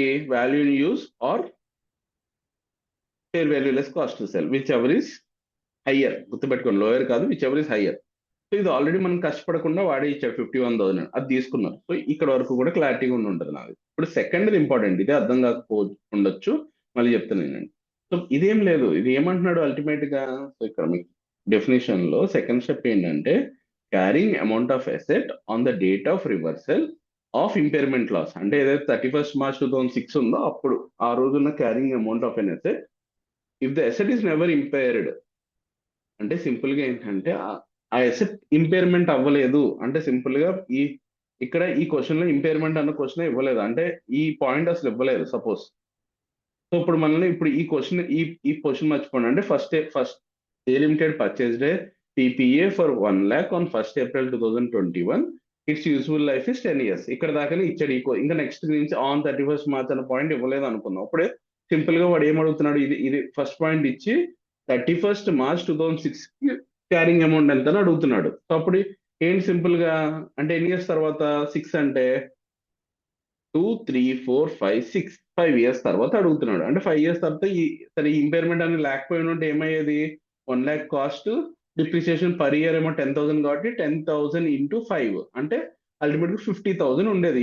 అసలు ఇంపైర్మెంట్ అన్న కాన్సెప్ట్ ఈ క్వశ్చన్ ఇవ్వకపోయిన ఉంటే సింపుల్ గా ఇంపైర్మెంట్ అనేది మర్చిపోయి జస్ట్ మనకు ఆ రోజు ఎంత ఉండేది? 1 lakh ఏమో ఇంపైర్మెంట్ అన్న పాయింట్ ఇవ్వకపోతే అసలు 31st March 2006 కి ఎంత ఉండేదో క్యాలిక్యులేట్ చేస్తున్నాం. అంటే 1 lakh కాస్ట్ లోంచి డిప్రిసియేషన్, అక్యుములేటెడ్ డిప్రిసియేషన్ అంటే పర్ ఇయర్ డిప్రిసియేషన్ 10,000 కాబట్టి ఇంటూ 5. సో సింపుల్, ఇదిగో 1 lakh డివైడెడ్ బై 10 అంటే నార్మల్ డిప్రిసియేషన్ వచ్చేది into 5. So normal accumulated depreciation వచ్చింది. అంటే అల్టిమేట్ గా ఒకవేళ ఇంపైర్మెంట్ అవ్వకపోయి ఉంటే అసెట్, అంటే వాల్యూ తగ్గకపోయి ఉంటే ఎన్విరాన్మెంట్ చేంజో, టెక్నికల్ చేంజో, లేకపోతే ఫిజికల్ డ్యామేజ్ అవ్వకపోయి ఉంటే అసెట్ నార్మల్ గా డిప్రిసియేషన్ చేసి ఉంటే 31st March 2006 కి ఆ 2016 కి ఎంత ఉండేది? 50,000 అమౌంట్ ఉండేది. సో అదే ఫైండ్ అవుట్ చేసావు. ఇది కూడా అర్థమైందా? ఈ 50,000 క్యాలిక్యులేషన్ అర్థమైందా? నెవర్ ఇంపైర్డ్ అంటే ఇంపైర్మెంటే అర్థమైంది సార్ ఇది. ఓకే. అంటే ఇప్పుడు ఇదేంటి స్టెప్ లో మనం విచ్ ఎవర్ ఇస్ లోయర్ అంటే 50,000, 51,000 or 50,000, whichever is lower 50,000. So ఇప్పుడు దీన్ని దేంతో కంపేర్ చేస్తున్నాం? అల్టిమేట్ గా ఫస్ట్ స్టెప్ లో వచ్చిన క్యారింగ్ అమౌంట్ తో కంపేర్ చేస్తాం. అంటే 50,000 ని 45,000 తో కంపేర్ చేసి అంటే మాక్సిమం 5,000 రివర్సల్ చేయొచ్చు. So 50,000 minus 45,000 is equal to 5,000 maximum reversal. అంటే నథింగ్ బట్ ఏంటి? ఇప్పుడు ఎంట్రీ ఏంటి? పీపీఈ పెరగాలి. 45,000 ఉంది, 50,000 అవ్వాలి అంటే 5,000 పెంచాలి. ఎంట్రీ ఏంటి? PPE account debit to impairment reversal account. 5,000. ఇప్పుడు క్యారింగ్ అమౌంట్ ఏమైపోతుంది? పీపీఈ డెబిట్ చేసావు కాబట్టి ఈ 45,000 కి 5,000 యాడ్ చేస్తే 50,000 is the revised carrying amount after impairment reversal, after impairment loss reversal. So ఇప్పుడు డిప్రిసియేషన్ ఏమవుతుంది? 50,000 divide by 5 is equal to 10,000. So అర్థమైనప్పుడు అర్థమైంది సార్ ఇప్పుడు. సో డౌట్ ఉంటే, ఏదైనా స్టెప్ లో డౌట్ ఉంటే చెప్పు, మళ్ళీ పర్లేదు. ఎందుకంటే క్లియర్ సార్ సిజి ఇప్పుడు. ఏం లేదు. సిజియు కాన్సెప్ట్ లో మళ్ళీ అర్థం కాదు. ఎందుకంటే సిజియు ఇస్ ఇన్ డెప్త్, దీనికి ఇన్ డెప్త్ ఉంటుంది అంతే. ఓకే. సో అది ఇక్కడ ఇప్పుడు చదవండి, మీకు క్లారిటీగా ఉంటుంది. Calculate the carrying amount of asset on the date of reversal of impairment loss. అంటే మళ్ళీ ఒక 3 years తర్వాత మళ్ళీ రివర్సల్ కాన్సెప్ట్ వచ్చింది కదా, ఆ రోజు క్యారింగ్ అమౌంట్ ఎంత ఉంది? అంటే 31st March 2006 లో నార్మల్ గా క్యారింగ్ అమౌంట్ ఎంత ఉంది? ఎలా ఉంటుంది? ఆల్రెడీ ఇంపైర్మెంట్ చేసావు కాబట్టి ఆ అమౌంట్ కి మళ్ళీ డిప్రిసియేషన్ తీసేస్తే, అంటే 72,000 కి మళ్ళీ 27,000 డిప్రిసియేషన్ తీస్తే 45,000 ఫైండ్ అవుట్ చేసావు. ఈ స్టెప్ అర్థమైంది. నెక్స్ట్ స్టెప్ ఏంటి? Lower of reversal amount or carrying amount of asset on the date of impairment loss if the asset is never impaired. అంటే ఇంపైర్మెంట్ చేయకపోతే దాని క్యారింగ్ అమౌంట్ ఎంత ఉండేది అది క్యాలిక్యులేట్ చేసావు. అల్టిమేట్ గా 1 lakh కాస్ట్ కాబట్టి ఇంపైర్మెంట్ అనే కాన్సెప్ట్ లేకపోతే ఎవ్రీ ఇయర్ 10,000 డిప్రిసియేషన్ అయి ఉండేది కాబట్టి సో అది తీసేసావు అంతే. 10,000 లోంచి 5 years అంటే 5 times తీసేసావు. అల్టిమేట్ గా 50,000 అయితే క్యారింగ్ అమౌంట్ ఫైండ్ అవుట్ చేసి విచ్ ఎవర్ ఇస్ లోయర్ అంటే ఇక్కడేం 51,000 ఉంది, ఇక్కడేం 50,000, విచ్ ఎవర్ 50,000. దాన్ని ఫస్ట్ స్టెప్ తో కంపేర్ చేస్తే స్టెప్ 2 లోంచి స్టెప్ 1 తీసేస్తే అది రివర్సల్, ఇంపైర్మెంట్ రివర్సల్. సో అంతే. తర్వాత రివైజ్డ్ క్యారింగ్ అమౌంట్ అంటే ఈ థర్డ్ స్టెప్ లో వచ్చింది ఫస్ట్ స్టెప్ యాడ్ చేసి సో రివైజ్డ్ క్యారింగ్ అమౌంట్ వస్తుంది, divided by remaining useful life వేస్తే మళ్ళీ నీకు డిప్రిసియేషన్ వచ్చేస్తుంది. సో ఎంట్రీ కూడా అసెట్ అకౌంట్ కాబట్టి ఇంపైర్మెంట్ లాస్ రివర్సల్. సో ఇప్పుడు రివర్స్ అయింది కాబట్టి ఏం చేస్తాము, అల్టిమేట్ గా ఫస్ట్ లో రివాల్యూషన్ సర్ప్లస్ ఉంటే దానికి రివాల్యూషన్ సర్ప్లస్ ఉంటే up to impairment loss first time మనం లాస్ చేసాం, అది రివాల్యూషన్ సర్ప్లస్ లో తగ్గించాం కదా, అంతే తగ్గించాం, అది రివాల్యూషన్ సర్ప్లస్ కేసి రిమైనింగ్ ఇంకా ఎక్స్ట్రా ఏమైనా ఉంటే పిఎన్ఎల్ కేమని చెప్తున్నాడు అంతే. సరే, ఇక్కడతో అర్థమైపోయింది. Okay. If recoverable amount of asset becomes higher than the carrying amount only due to the unwinding of discount of future cash flows, then impairment loss cannot be reversed. ఇది కూడా చాలా ఇంపార్టెంట్. నోట్ అని ఇచ్చాడంటే చాలా important point అని MCQs ఇవే అడుగుతాడు. ఇక్కడ నోట్స్ అని ఇచ్చినవి మాత్రం ఎంసీక్యూలో అడుగుతాడు. ఏం లేదు, సింపుల్ గా మనము ఇందాక వాల్యూ యూజ్ క్యాలిక్యులేషన్ చెప్పాను కదా. వాల్యూ యూజ్ అంటే ఏంటి, నెట్ క్యాష్ ఫ్లోస్ ని ప్రెసెంట్ వాల్యూకి తీసుకొచ్చి దాన్ని యాడ్ చేస్తే వచ్చేది మనకి వాల్యూ యూజ్ అని చెప్పాను కదా ఇందాక. ఆ వాల్యూ యూజ్ ఇప్పుడు వాల్యూ యూస్ పెరిగిందంట. ఎందుకు పెరిగిందంట, డిస్కౌంటింగ్ రేట్ యూస్ చేయడం. అప్పుడు మనం యూస్ చేసినప్పుడు ఏమో 10% 15% డిస్కౌంట్ రేట్ యూస్ చేసాం. ఇప్పుడు మన ఇండియన్ ఎకానమీ బాగా డెవలప్ అయిపోయింది, మనకు కూడా ఇన్ఫ్లేషన్ గట్రా తగ్గింది. సో మనం ఏం చేస్తున్నాం, ఇప్పుడు డిస్కౌంటింగ్ రేట్ 4% తో డిస్కౌంట్ చేస్తున్నాం. ఖచ్చితంగా డిస్కౌంటింగ్ రేట్ తగ్గిపోతే మనకు వాల్యూ పెరుగుతుంది ఎప్పుడైనా సరే. ఎందుకంటే రూపాయి 10% డిస్కౌంట్ చేస్తే 0.9 రూపీస్ అవుద్ది. 4% డిస్కౌంట్ చేస్తే 0.95 ఎంత అవుద్ది. సో అంటే డిస్కౌంటింగ్ రేట్ తగ్గే కొద్దీ అంటే 0.10 నుంచి 0.5 అవుతే డిక్రీజ్ అవుతే ఇలా అంటే రేట్ తగ్గిస్తే, రేట్ తక్కువతో డిస్కౌంట్ చేస్తే అల్టిమేట్ గా వాల్యూ పెరుగుద్ది. ఆ వాల్యూ పెరిగితే దాని వల్ల ఓన్లీ డ్యూ టు ఆ రీజన్ వల్ల మనకి వాల్యూ న్యూస్ పెరిగితే అది మాత్రం రివర్సల్ చేయకూడదని చెప్తున్నాడు. If recoverable amount of an asset becomes higher, అంటే రికవరబుల్ అమౌంట్ అంటే ఏంటి, very well less cost to sell or value in use whichever is higher కదా. సో అది ఆ రికవరబుల్ అమౌంట్ దేని వల్ల పెరుగుతుందంట లాస్ట్ ఇయర్ తో కంపేర్ చేస్తే only due to the discount factor, discount on future cash flows వల్ల. అంటే ఆ డిస్కౌంటింగ్ చేయడం వల్ల పెరుగుతాయి, అంటే రేట్ వల్ల పెరిగితే అది మాత్రం రివర్సల్ చేయొద్దు, అది దాన్ని ఇగ్నోర్ చేయమంటున్నాడు ఆ రివర్సల్ దాని వల్ల. ఓకే, అది ఒక క్వశ్చన్ ఉంటుంది, అక్కడ ఒక క్లారిటీ వస్తుంది. గుర్తుపెట్టుకోండి ఆ వర్డింగ్ అయితే గుర్తుపెట్టుకోండి, ఎందుకంటే మీకు క్వశ్చన్లు ఎంసీక్యూస్ ఇస్తాడు ఆ వర్డింగ్, చాలా ఇంపార్టెంట్. సరే, సిజియు అంటే ఏంటి కాదు, సో భయపడద్దు. ఫస్ట్ సిజియు అనగానే క్యాష్ జనరేటింగ్ యూనిట్, అంటే ప్రతి అసెట్ కి ఇండివిజువల్ గా వాల్యూ న్యూస్ ఫైండ్ అవుట్ చేయడం కాబట్టి, సో ఒక గ్రూప్ ఆఫ్ అసెట్స్ ని యాడ్ చేసి దాన్ని క్యాష్ జనరేటింగ్ యూనిట్ అనుకుని అప్పుడు మనం దాని వాల్యూ న్యూస్ క్యాలిక్యులేట్ చేయొచ్చు. సో సింపుల్ గా చెప్తున్నాను కదా, ఒక ఫ్రూట్ జ్యూస్ మీరు ఒక సింపుల్ గా ఫ్రూట్ జ్యూస్ మ్యానుఫ్యాక్చరింగ్ స్టార్ట్ చేశారు. సో ఇప్పుడు మీరు ఫ్రూట్ జ్యూస్ మ్యానుఫ్యాక్చరింగ్ చేయాలంటే ఫస్ట్ ఏం చేయాలి, సింపుల్ గా వదిలేసాం. ఫస్ట్ మనం ఫ్రూట్స్ తీసుకొచ్చి ఫస్ట్ దాన్ని పీల్ చేయాలి, అంటే తొక్కలు తీయాలి ఫస్ట్. దానికి అంటే మీరు ఏదో చిన్నగా పెద్ద మిషనరీ అంటే పెద్ద బిజినెస్ పెట్టారు, సో ఒక పెద్ద ఇది ఉంటుంది కదా పేపర్ బోట్ లాంటి, అలాంటి పెద్ద బిజినెస్ పెట్టారు అనుకుందాం సింపుల్ గా. సో ఇప్పుడు మీరు మాన్యువల్ గా తీరు, దానికి ఒక మిషన్ ఉంటుంది. సో ఇప్పుడు తొక్క తీయడం వల్ల మనకి ఏమైనా బెనిఫిట్, అంటే అల్టిమేట్ గా అది బయట అమ్మగలమా, అమ్మలేము. సో దానికి ఏమి వాల్యూ న్యూస్ ఫైండ్ అవుట్ చేయలేము, ఎందుకంటే దాని నుంచి డైరెక్ట్ గా క్యాష్ ఫ్లోస్ ఏం రావు కాబట్టి. ఓకే, సెకండ్ ఏం చేశారు, మళ్ళీ దాన్ని ఒకసారి వాష్ చేశారు. వాష్ చేయడం కూడా ఒక పెద్ద మిషనరీ పెట్టారు, దానికి కూడా ఏ వాల్యూ ఉండదు, అంటే వాల్యూ న్యూస్ ఉండదు అల్టిమేట్ గా, ఎందుకంటే దాన్ని కూడా అమ్మరు మీరు. సో మళ్ళీ నెక్స్ట్ స్టెప్ ఏం చేస్తుంటారు, దాన్ని కొంచెం అప్పుడు జ్యూస్ తయారు చేసి ఉంటారు, అప్పుడు కూడా దాన్ని డైరెక్ట్ గా అమ్మరు, జ్యూస్ డైరెక్ట్ గా అమ్మలేరు కదా, ప్యాక్ చేయాలి కదా. సో ఈ థర్డ్ మిషన్ వాళ్ళు కూడా వాల్యూ న్యూస్ ఫైండ్ అవుట్ చేయలేదు. సో థర్డ్ మిషన్ కూడా మనకి వాల్యూ న్యూస్ 0 వస్తుంది. సో అప్పుడు ఏం చేస్తారు, ఇంపైర్మెంట్ 0 చేసేస్తారా, చేయరు. సరే, నెక్స్ట్ స్టెప్కి వెళ్తారు. నెక్స్ట్ స్టెప్కి ఏం చేస్తారు, అప్పుడు ప్యాకేజింగ్ చేస్తారు. ప్యాకేజింగ్ చేసిన తర్వాత అమ్ముతారు. అంటే ఈ 4 స్టెప్స్, అంటే 4th మిషన్ వల్ల క్యాష్ జనరేట్ అవుతుంది, 3 మిషన్స్ వల్ల క్యాష్ జనరేట్ అవ్వట్లేదు. సో అప్పుడు ఏం చేస్తున్నాడంటే బిజినెస్ ఏం చేస్తుంది అంటే ఈ 4ని యాడ్ చేసి ఇప్పుడు ఇప్పుడు ఈ 4ని యాడ్ చేసిన తర్వాత క్యారింగ్ అమౌంట్ వస్తుంది. అంటే 4ని యాడ్ చేయడం అంటే సింపుల్ గా 4 క్యారింగ్ అమౌంట్స్ యాడ్ చేస్తాం, దాన్ని పక్కన పెడతాడు. సో ఇప్పుడు రికవరబుల్ అమౌంట్ ఫైండ్ అవుట్ చేస్తాడు, వాల్యూ న్యూస్ ఫైండ్ అవుట్ చేస్తాడు, farewell less cost to sell find out చేస్తాడు. 4 మిషన్స్ కి అల్టిమేట్ గా రెండింటిని కంపేర్ చేసి విచ్ ఎవర్ ఇస్ హైయర్ తీసుకుని దాన్ని క్యారింగ్ వాల్యూతో కంపేర్ చేసి carrying value greater than impairment, recoverable amount అయితే ఇంపైర్మెంట్ లాస్ ఉందని చెప్తాం, అంతే కాన్సెప్ట్ ఉంటుంది. చూడు, some times recoverable amount of an individual asset cannot be determined because that asset cannot generate independent cash flows from which value in use is calculated. Simple గా అదే అంటున్నాడు కదా. అంటే every asset independent cash flow generate చేయలేదు, so మనం value use చేయలేము కాబట్టి so ఏం చేయమని, so impairment of such asset will not be done, will be done in the CGU. So అలాంటి ఇండివిజువల్ గా చేయలేనప్పుడు క్యాష్ జనరేటింగ్ యూనిట్ అన్ని గ్రూప్ చేసి దాన్ని మనం value use or fair value cost to sell find out చేసి recoverable amount find out చేసి అప్పుడు చేస్తామని చెప్తున్నాడు ఇక్కడ చూడండి. CGU is the smallest group of assets which are capable of generating independent cash flows. Okay, ultimate గా ఒక group కింద జనరేట్ చేసి ఒక గ్రూప్ ఆఫ్ ఎసెట్స్ ని మెచ్ చేసి దానికి దేనికైతే ఇండిపెండెంట్ క్యాష్ ఫ్లోస్ ఉంటాయో అవన్నీ దాని రిలేటెడ్ ప్రాసెస్ అన్ని మెచ్ చేసి ఆ రిలేటెడ్ అసెట్స్ అన్ని మెచ్ చేసి ఇప్పుడు మనం దాన్ని కంపేర్ చేయాలి. సరే, ఇప్పుడు మీకు నేను చెప్పిన ఎగ్జాంపుల్ ఉంది ఇక్కడ చూడండి. A limited prepare the juice concentration by using machine A and packet in the bottle for, నేను చెప్పినంత ఎగ్జాంపుల్ ఇవ్వలేదు, సింపుల్ గా మిషన్ 1 మిషన్ 2. మిషన్ 1 ఏం చేస్తే జ్యూస్ చేస్తా అంటే సెకండ్ మిషన్ ఏమో ప్యాక్ చేస్తా అంట. సో ఇప్పుడు మన మిషన్ వన్ కి వాల్యూ యూస్ ఉండదు, అంటే క్యాష్ ఫ్లోస్ ఉండవు సింపుల్ గా చెప్పాలంటే. సో వాల్యూ యూస్ చేయలేం.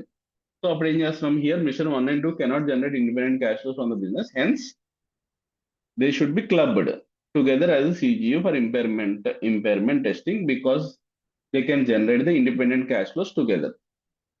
సో సింపుల్ గా చెప్పాను కదా, ఈ 1 సపరేట్ గా చేయలేదు, 2 సపరేట్ గా చేయలేదు. సో రెండింటిని కలిపేసి మనము దాని క్యాష్ జనరేటింగ్ యూనిట్ అని చెప్పి తీసుకొని సో ఇప్పుడు మనం స్టార్ట్ చేయాలి.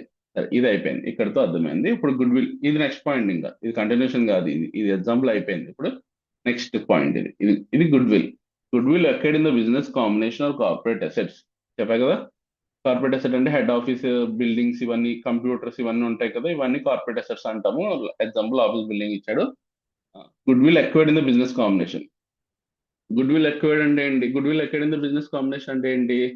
సో చెప్పాక నేను ఆల్రెడీ అదే 38 చెప్పినప్పుడు చెప్పాను. గుడ్ విల్ అంటే ఏంటంటే అల్టిమేట్ గా మనం దాని ఫేర్ వాల్యూ చూస్తాం. ఇప్పుడు మనం ఏదైనా ఒక అసెట్ ని కొందాం, ఒక సరే ఒక హోటల్ ని కొందాం అనుకున్నాం. హోటల్ ని కొందాం అనుకున్నప్పుడు అక్కడ ఉన్న ఎక్విప్మెంట్ ఫేర్ వాల్యూస్ అంతా ఫైండ్ అవుట్ చేస్తాం. అల్టిమేట్ గా దోశలు వేసేది, అదే ఈ స్టవ్ ఇవన్నీ ఉంటాయి కదా, గిన్నెలు బాసన్లు అంటాం కదా, ఇవన్నిటికి ఫైర్ వాల్యూ ఫైండ్ అవుట్ చేస్తాం.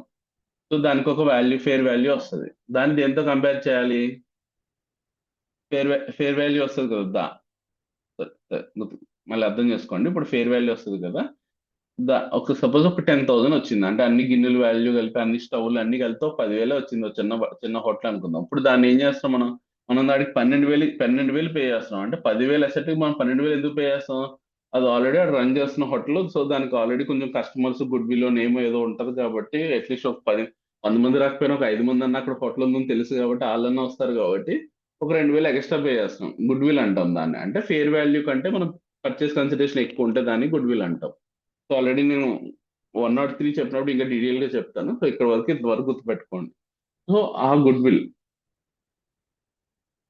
సో ఓకే, ఆ గుడ్ విల్ కూడా మనకి సపరేట్ గా మనం దాన్ని చేయలేము. అంటే గుడ్ విల్ కూడా మనకి ఇంత ఇంత ఇన్కమ్ జనరేట్ అవుతుందని తెలియదు కాబట్టి సో దాన్ని కూడా మనం ఏదో సిజియూకి అలొకేట్ చేయాలి. ఎలా అలొకేట్ చేస్తామంట, కెనాట్ బి సరే ఇక్కడ చెప్పేది cannot be tested for the impairment individually because they cannot generate independent cash flows. So since goodwill and corporate assets contribute other assets in the generating cash flows. So simple గా since goodwill and corporate assets contribute other assets in the generating cash flows, అంటే అవి ఏం చేస్తే ultimate గా other assets అంటే simple గా సిజియూస్ ఉన్నాయి కదా, వాటికి అలొకేట్ చేసి అప్పుడు ఇంపైర్మెంట్ టెస్ట్ చేయాలి. అంటే సింపుల్ గా చెప్పా, ఇప్పుడు నేను చెప్పిన ఎగ్జాంపుల్లో 4 ప్లాంట్ మిషనరీస్ కలిపితే 10,000 వచ్చింది. ఓకేనా, అలా మనకి 2 ప్లాంట్స్ ఉన్నాయి. సో 2 10,000 ఉంది. ఇప్పుడు గుడ్ విల్ ఇలాంటి కేసులో ఇప్పుడు 2,000 ఎగ్జాంపుల్ చెప్పాను కదా, ఒక 2,000 గుడ్ విల్ వచ్చింది. ఇప్పుడు ఏం చేస్తాయి, 2,000ని ఈ 10,000కి ఒక ప్రొపోర్షనేట్ ఇస్తాడు వాడు, 2:1 1:2 ఏదో ఇస్తాడు, ఆ ప్రొపోర్షనేట్ గా యాడ్ చేయాలి. అంటే సింపుల్ గా 1:1 అనుకుందాం. సో గుడ్ విల్ ఒక 2,000 ఉంది కదా, 1,000 ఏమో ఈఎస్ఎస్ కి, 1,000 ఏమో CGU2 కి, CGU1 కి అలొకేట్ చేయాలి, CGU2 కి అలొకేట్ చేయాలి. అప్పుడు వచ్చిన అమౌంట్ ని రికవరబుల్ అమౌంట్ తో కంపేర్ చేయాలి. సరే, సో ఇంపైర్మెంట్ ఆఫ్ గుడ్ అయిపోయింది. Will be done in CGU only. So CGU కలిపి మాత్రమే చేయగలం. సో ఇండివిజువల్ గా చేయలేము దానికి. సో అలొకేట్ చేయాలి. అలొకేట్ ఎలా చేయాలంటే ఇక్కడ చెప్పాడు చూడండి. Allocation of the goodwill and corporate assets used assist to multiple CGU for using the testing. Okay. Goodwill and corporate assets are allocated to multiple CGUs on the basis ratio given. Question లో ఇస్తే question లో ఇచ్చిన ratio ప్రకారం allocate చేయమని చెప్తున్నాడు first point. If question as to allocate on pro rata basis అంటే ఏం చేయాలి? Carrying amount of other assets in the CG into useful allocate అంటే ఎలా అలొకేట్ చేయాలి చెప్తున్నా చూడు. Carrying amount of other assets in the CG into useful life of CGU. So useful life ఉంటాయి కదా, ఒక్కొక్క దానికి ఒక్కొక్క లైఫ్ ఉంటది కదా, ఆ లైఫ్ తో ఇంటూ చేసి ఆ అమౌంట్ ని అంటే సింపుల్ గా చెప్తాను చూడు. ఒకటి 10,000, రెండోది కూడా 10,000, కానీ ఒకటి యూస్ఫుల్ లైఫ్ 10 years, ఇంకోటి useful life 15 years. So 10,000 into 10,000, ఇంకొకటి ఏంటి 10,000 ఇంటూ 15 అంటే అల్టిమేట్ గా ఒకటేమో 1,50,000, ఇంకోటేమో 1 lakh. సో మొత్తం ఎంత ఇప్పుడు 1 lakh plus 1,50,000, 2,50,000 total carrying amount అంటే ప్రొపోర్షనేట్ రేషియో ప్రకారం. అంటే ఇప్పుడు సింపుల్ గా 2,000 ఎలా అలొకేట్ చేయాలంటే 2,000 divided by 2,50,000 into 1 lakh 1 lakh చేస్తేనేమో మనకి ఫస్ట్ అసెట్ వస్తుంది. 2 ఇంటూ మైనస్ అంటే 2,000 డివైడెడ్ బై 2,50,000 ఇంటూ 1,50,000 చేస్తేనేమో సెకండ్ అసెట్ వస్తుంది, ప్రోరాటా వస్తుంది. సరే ఇవన్నీ సమ్స్ లో ఉంటాయి. ప్రోరాటా అంటే ప్రెసెంట్ అర్థమైంది కదా, సింపుల్ గా carrying amount of other assets CG into useful life of CGU. దాంతో ఇంటూ చేసి ఆ బేసిస్ ప్రకారం అంటే అప్పుడు ప్రోరేట్ అంటే ఏంటి, ఇలా అన్ని ఇంటూ చేయడం వల్ల ఒక అమౌంట్ వస్తుంది కదా. సో ఆ అమౌంట్ ని తీసుకోండి, సో పైన ఏమో గుడ్ విల్ వేయండి, ఇంటూ సిజియు ఆఫ్ సిజియు క్యారింగ్ అమౌంట్ వేయండి ఒక ఇండివిజువల్ గా. సో అప్పుడు అల్టిమేట్ గా సో దేనికి ఎంత అని చెప్పేసి వస్తుంది. మీకు ఆల్రెడీ ఎక్కడో చెప్పాను కదా, మీకు already standalone lease and non lease component అనే క్వశ్చన్ చెప్పినప్పుడు, స్టాండ్ అలోన్ బేసిస్ చెప్పినప్పుడు ప్రొపోర్షనేట్ అనే కాన్సెప్ట్ చెప్పాను కదా, సేమ్ అదే కాన్సెప్ట్ ఇక్కడ కూడా.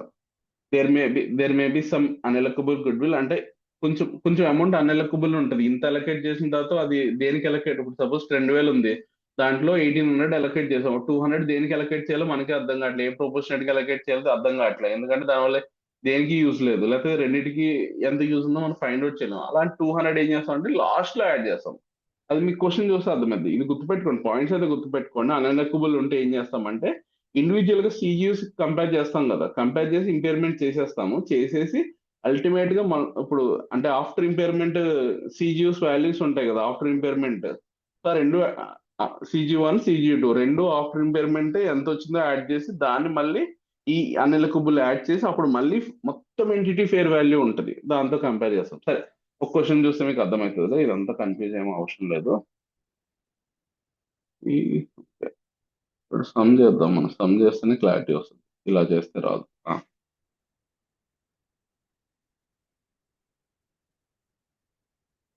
సో దీనికి కూడా ఫార్మేట్ ఉంటుంది, ప్రతి సమ్ కు ఒక ఫార్మేట్ చెప్తున్నాను కదా మీకు ఎవ్రీ టైమ్. మీకు ఇప్పుడు ఇంపైర్మెంట్ రివర్సల్ కూడా ఒక ఫార్మేట్ చెప్తాను, చాలా సింపుల్ ఫార్మేట్. ఈ ఫార్మేట్ వేస్తే మీకు ఈజీగా సాల్వ్ అయిపోతుంది సమ్. సో ఫస్ట్ ఏం చేయాలంటే పర్టికులర్స్ ఒకటే ఫార్మాట్ ఫాలో అవ్వండి. మీరు క్వశ్చన్ లో ఒక్కోసారి ఒకటి ఇస్తాడు, ఇక్కడ ఏం మాన్యువల్ గా ఒక్కొక్కటి యాడ్ చేశాడు. సో ఇలా చేయొద్దు సార్ ఎప్పుడు మనం. ఎక్సెల్ షీట్ షేర్ అవ్వలేదు సార్. అవ్వలేదా? Okay.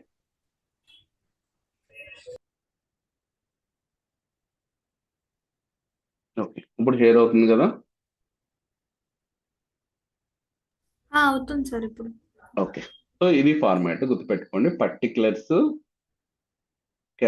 Carrying amount before impairment, ఇది బిఫోర్, ఇది ఇంపైర్మెంట్,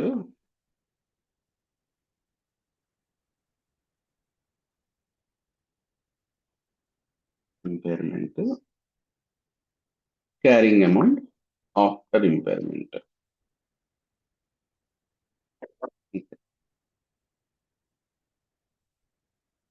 సో ఇదే ఫార్మాట్. సో ఇది గుర్తుపెట్టుకోండి. జస్ట్ ఈ ఆఫ్టర్ ఇంపైర్మెంట్ బిఫోర్ ఇంపైర్మెంట్ అని రాయక్కర్లేదు, మీరు ఇది జస్ట్ మీ ఐడియా కోసం చెప్తున్నా అంతే. మళ్ళీ క్యారింగ్ అమౌంట్ అంటే అని ఇది రాస్తే సరిపోతుంది, ఆఫ్టర్ ఇంపైర్మెంట్ లాస్ట్ రాస్తే సరిపోతుంది. సరే పర్టికులర్స్ లో ఇక్కడ asset machine A.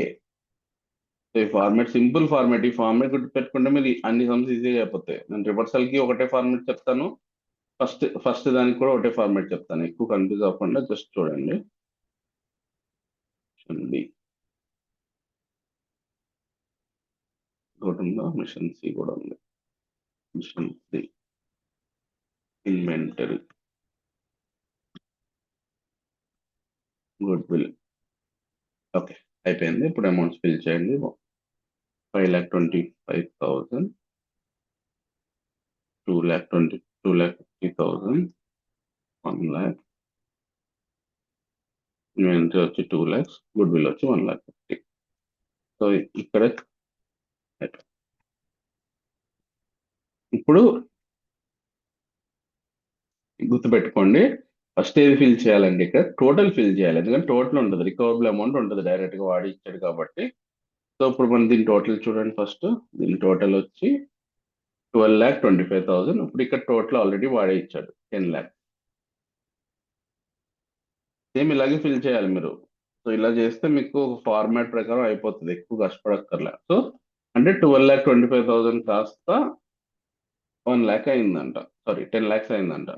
So 2,25,000 is impairment loss. నేను చెప్పాక సింపుల్ గా చెప్పా, ఫస్ట్ ప్రయారిటీ దేనికి ఇవ్వాలని చెప్పాను, గుడ్ విల్ కి, ఇంకా డౌట్ ఏం లేదు. సో ఇది 1,50,000 ఉంది. సో ఇంపైర్మెంట్ ఏమో 2,25,000 అయింది కాబట్టి 1,50,000 మొత్తం గుడ్ విల్ కి ఇచ్చేయండి. సో తర్వాత ఎంత ఉందో చెక్ చేసుకోండి, పక్కన జస్ట్ క్యాలిక్యులేటర్ తీసుకుని క్యాలిక్యులేటర్ లో వేసుకోండి ఎంత ఉంది. 2,25,000 లోంచి 1,50,000 తీసేస్తే అల్టిమేట్ గా 75,000 ఇంపైర్మెంట్ లాస్ ఉంది. ఓకే, ఇప్పుడు ఈ 75,000 ఎలా అలొకేట్ చేయాలంటే స్కోప్ ఇన్ అసెట్స్ అని ఉంటుంది. So okay, scope in assets, ఇదిగో స్కోప్ అవుట్ అసెట్స్ అంటే ఈ మూడు స్కోప్ ఇన్ అసెట్స్, ఈ మూడు ప్లస్ ఇది స్కోప్ ఇన్ అసెట్స్, ఇది స్కోప్ అవుట్. స్కోప్ అవుట్ అంటే ఏంటి, ఈ ఇండెక్స్ లో ఇది కవర్ అవ్వట్లేదు అంటే, ఈ ఇండెక్స్ లో స్కోప్ ఇన్ అంటే అవి మాత్రమే కవర్ అవుతున్నాయి. అంటే గుర్తుంది కదా, ఫస్ట్ లో చెప్పే index 38, index 16, index 40, good will under index 103, అవి మాత్రమే కవర్ అవుతున్నాయి. ఇన్వెంటరీ అనేది కవర్ అవ్వట్లేదు. సో ఇన్వెంటరీకి ఇంపైర్మెంట్ ఏమి ఉండదు, జీరో. ఇది రాసేసుకోవచ్చు, డౌట్ ఏం లేదు. సో దీనికి 2 lakhs ఇక్కడ వేసేసుకోవచ్చు. అంటే క్యారింగ్ అమౌంట్ ఆఫ్టర్ ఇంపైర్మెంట్ కూడా సేమ్ ఉంటుంది, ఎందుకంటే ఇంపైర్మెంట్ అయింది కాబట్టి.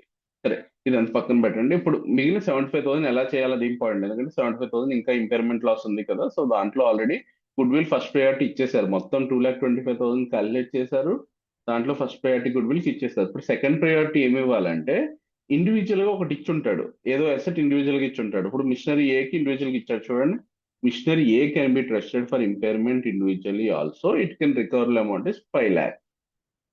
సో సింపుల్, ఏం లేదు, ఆల్రెడీ ఏదైనా అసెట్ ఇండివిజువల్ గా ఇస్తే ఆ ఇండివిజువల్ అసెట్ కి ఇచ్చే ఫస్ట్ ఇంపైర్మెంట్ దానికి ఇచ్చేయాలి. అంటే 5,25,000 దాని క్యారింగ్ అమౌంట్ ఉంది, అది 5 lakhs అంటున్నాడు.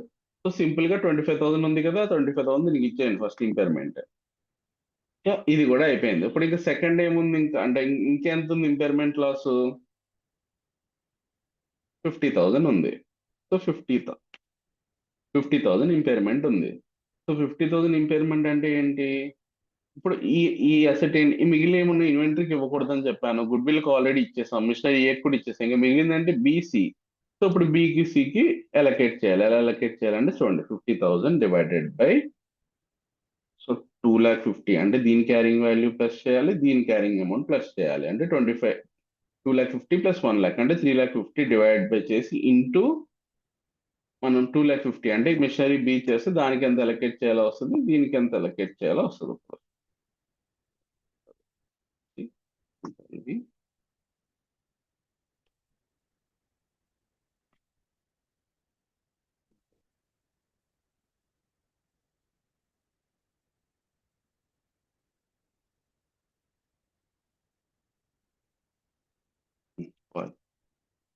సరే, అర్థమైంది కదా. సింపుల్ గా ఇది చూడండి, 35,714, 14,286. సో అల్టిమేట్ గా ఆఫ్టర్ ఇంపైర్మెంట్ మనకి వాల్యూస్ వచ్చేస్తాయి, మైనస్ చేస్తే మనకి వాల్యూస్ వచ్చేస్తాయి. సో అల్టిమేట్ గా ఇవన్నీ యాడ్ చేస్తే 10 lakhs వస్తుంది, ఎందుకంటే అల్టిమేట్ గా ఇంపైర్మెంట్ ఇలా రివర్స్ చేసాము, అంతే, ఏం లేదు. సరే, ఇప్పుడు మళ్ళీ ఒక్కసారి చెప్తాను, అర్థం చేసుకోండి, డౌట్ ఏమైనా ఉంటే క్లారిఫై అయిపోతుంది, మళ్ళీ డౌట్ ఉంటే చెప్పండి సార్. ఓకే, సో గుర్తుపెట్టుకోండి, ఫస్ట్ ఇంపైర్మెంట్ సమ్ ఇస్తే ఈ ఫార్మాట్ గుర్తుపెట్టుకోండి, first particulars, carrying amount before impairment, impairment, carrying amount after impairment. So ఇది గుర్తుపెట్టుకోండి, revised carrying amount after impairment. సరే, ఇది గుర్తుపెట్టుకోండి. ఇప్పుడు దీంట్లో అమౌంట్స్ ఫిల్ చేయండి, బిఫోర్ ఇంపైర్మెంట్ వాడే ఇస్తాడు. సో ఇవన్నీ ఇండివిజువల్ గా ఫిల్ చేసి టోటల్ చేయండి. సో 12,25,000 వచ్చింది. ఇప్పుడు తర్వాత ఆఫ్టర్ ఇంపైర్మెంట్ ఇండివిజువల్ గా ఇప్పుడు కానీ టోటల్ వాల్యూ ఇస్తాడు. So 10 lakhs recover amount question లోనే ఇస్తాడు కాబట్టి 10 lakhs ఇచ్చాడు, అది ఫైండ్ అవుట్, అది టోటల్ లో ఫిల్ చేయండి. సో స్టెప్ బై స్టెప్ చూడండి, ఇక్కడ మళ్ళీ కన్ఫ్యూజ్ అవుద్ది ఇవన్నీ ఫిల్ అయిపోయినాయి అని చెప్పేసి. సో ఇది ఫిల్ చేయాలి. సో ఇదేమో ఫస్ట్ కలర్ పెడుతున్నాను చూడండి, ఫస్ట్ ఈ మొత్తం ఫిల్ చేయాలి. సో ఇది ఫస్ట్ కలర్ గ్రీన్ పెట్టాను, సో ఇది ఫస్ట్ ఫిల్ చేయండి. సో సెకండ్ వేరే కలర్ పెడతాను, ఎల్లో.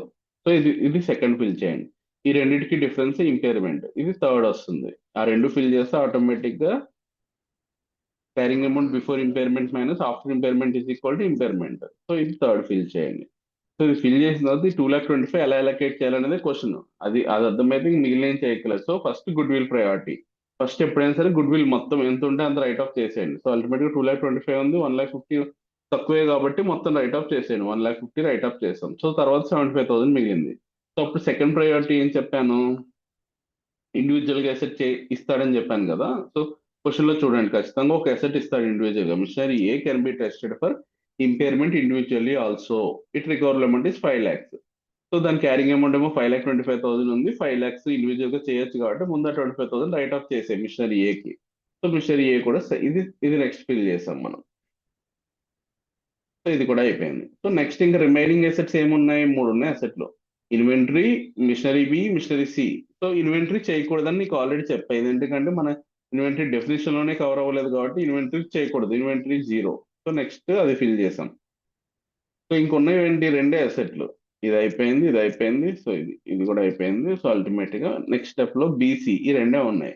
సో ఈ రెండింటికి రిమైనింగ్ 50,000 ఇంకా అలొకేట్ అవ్వలేదు కాబట్టి, ఇంకా ఇంపైర్మెంట్ లాస్ అడ్జస్ట్ చేయాలి కాబట్టి, అది ఎలా అడ్జస్ట్ చేస్తామంటే క్యారింగ్ అమౌంట్ ప్రొపోర్షనేట్ గా, అంటే సింపుల్ గా చేయాలి. 50,000 divided by machinery A carrying value plus machinery B carrying value, అంటే 2,50,000 ప్లస్ 3,00,000, అంటే 50,000 డివైడెడ్ బై 3,50,000 ఇంటూ మిషనరీ బిది 2,50,000 చేస్తే మనకి ఇంపైర్మెంట్ ఆఫ్ మిషనరీ బి వస్తుంది. సో రిమైనింగ్ 50,000 లోంచి ఈ అమౌంట్ తీసేస్తే మిగిలిన 14,326 ఏమో మిషనరీ సి. అయిపోయింది, అంతే. క్వశ్చన్ అయిపోయింది ఇక్కడితో.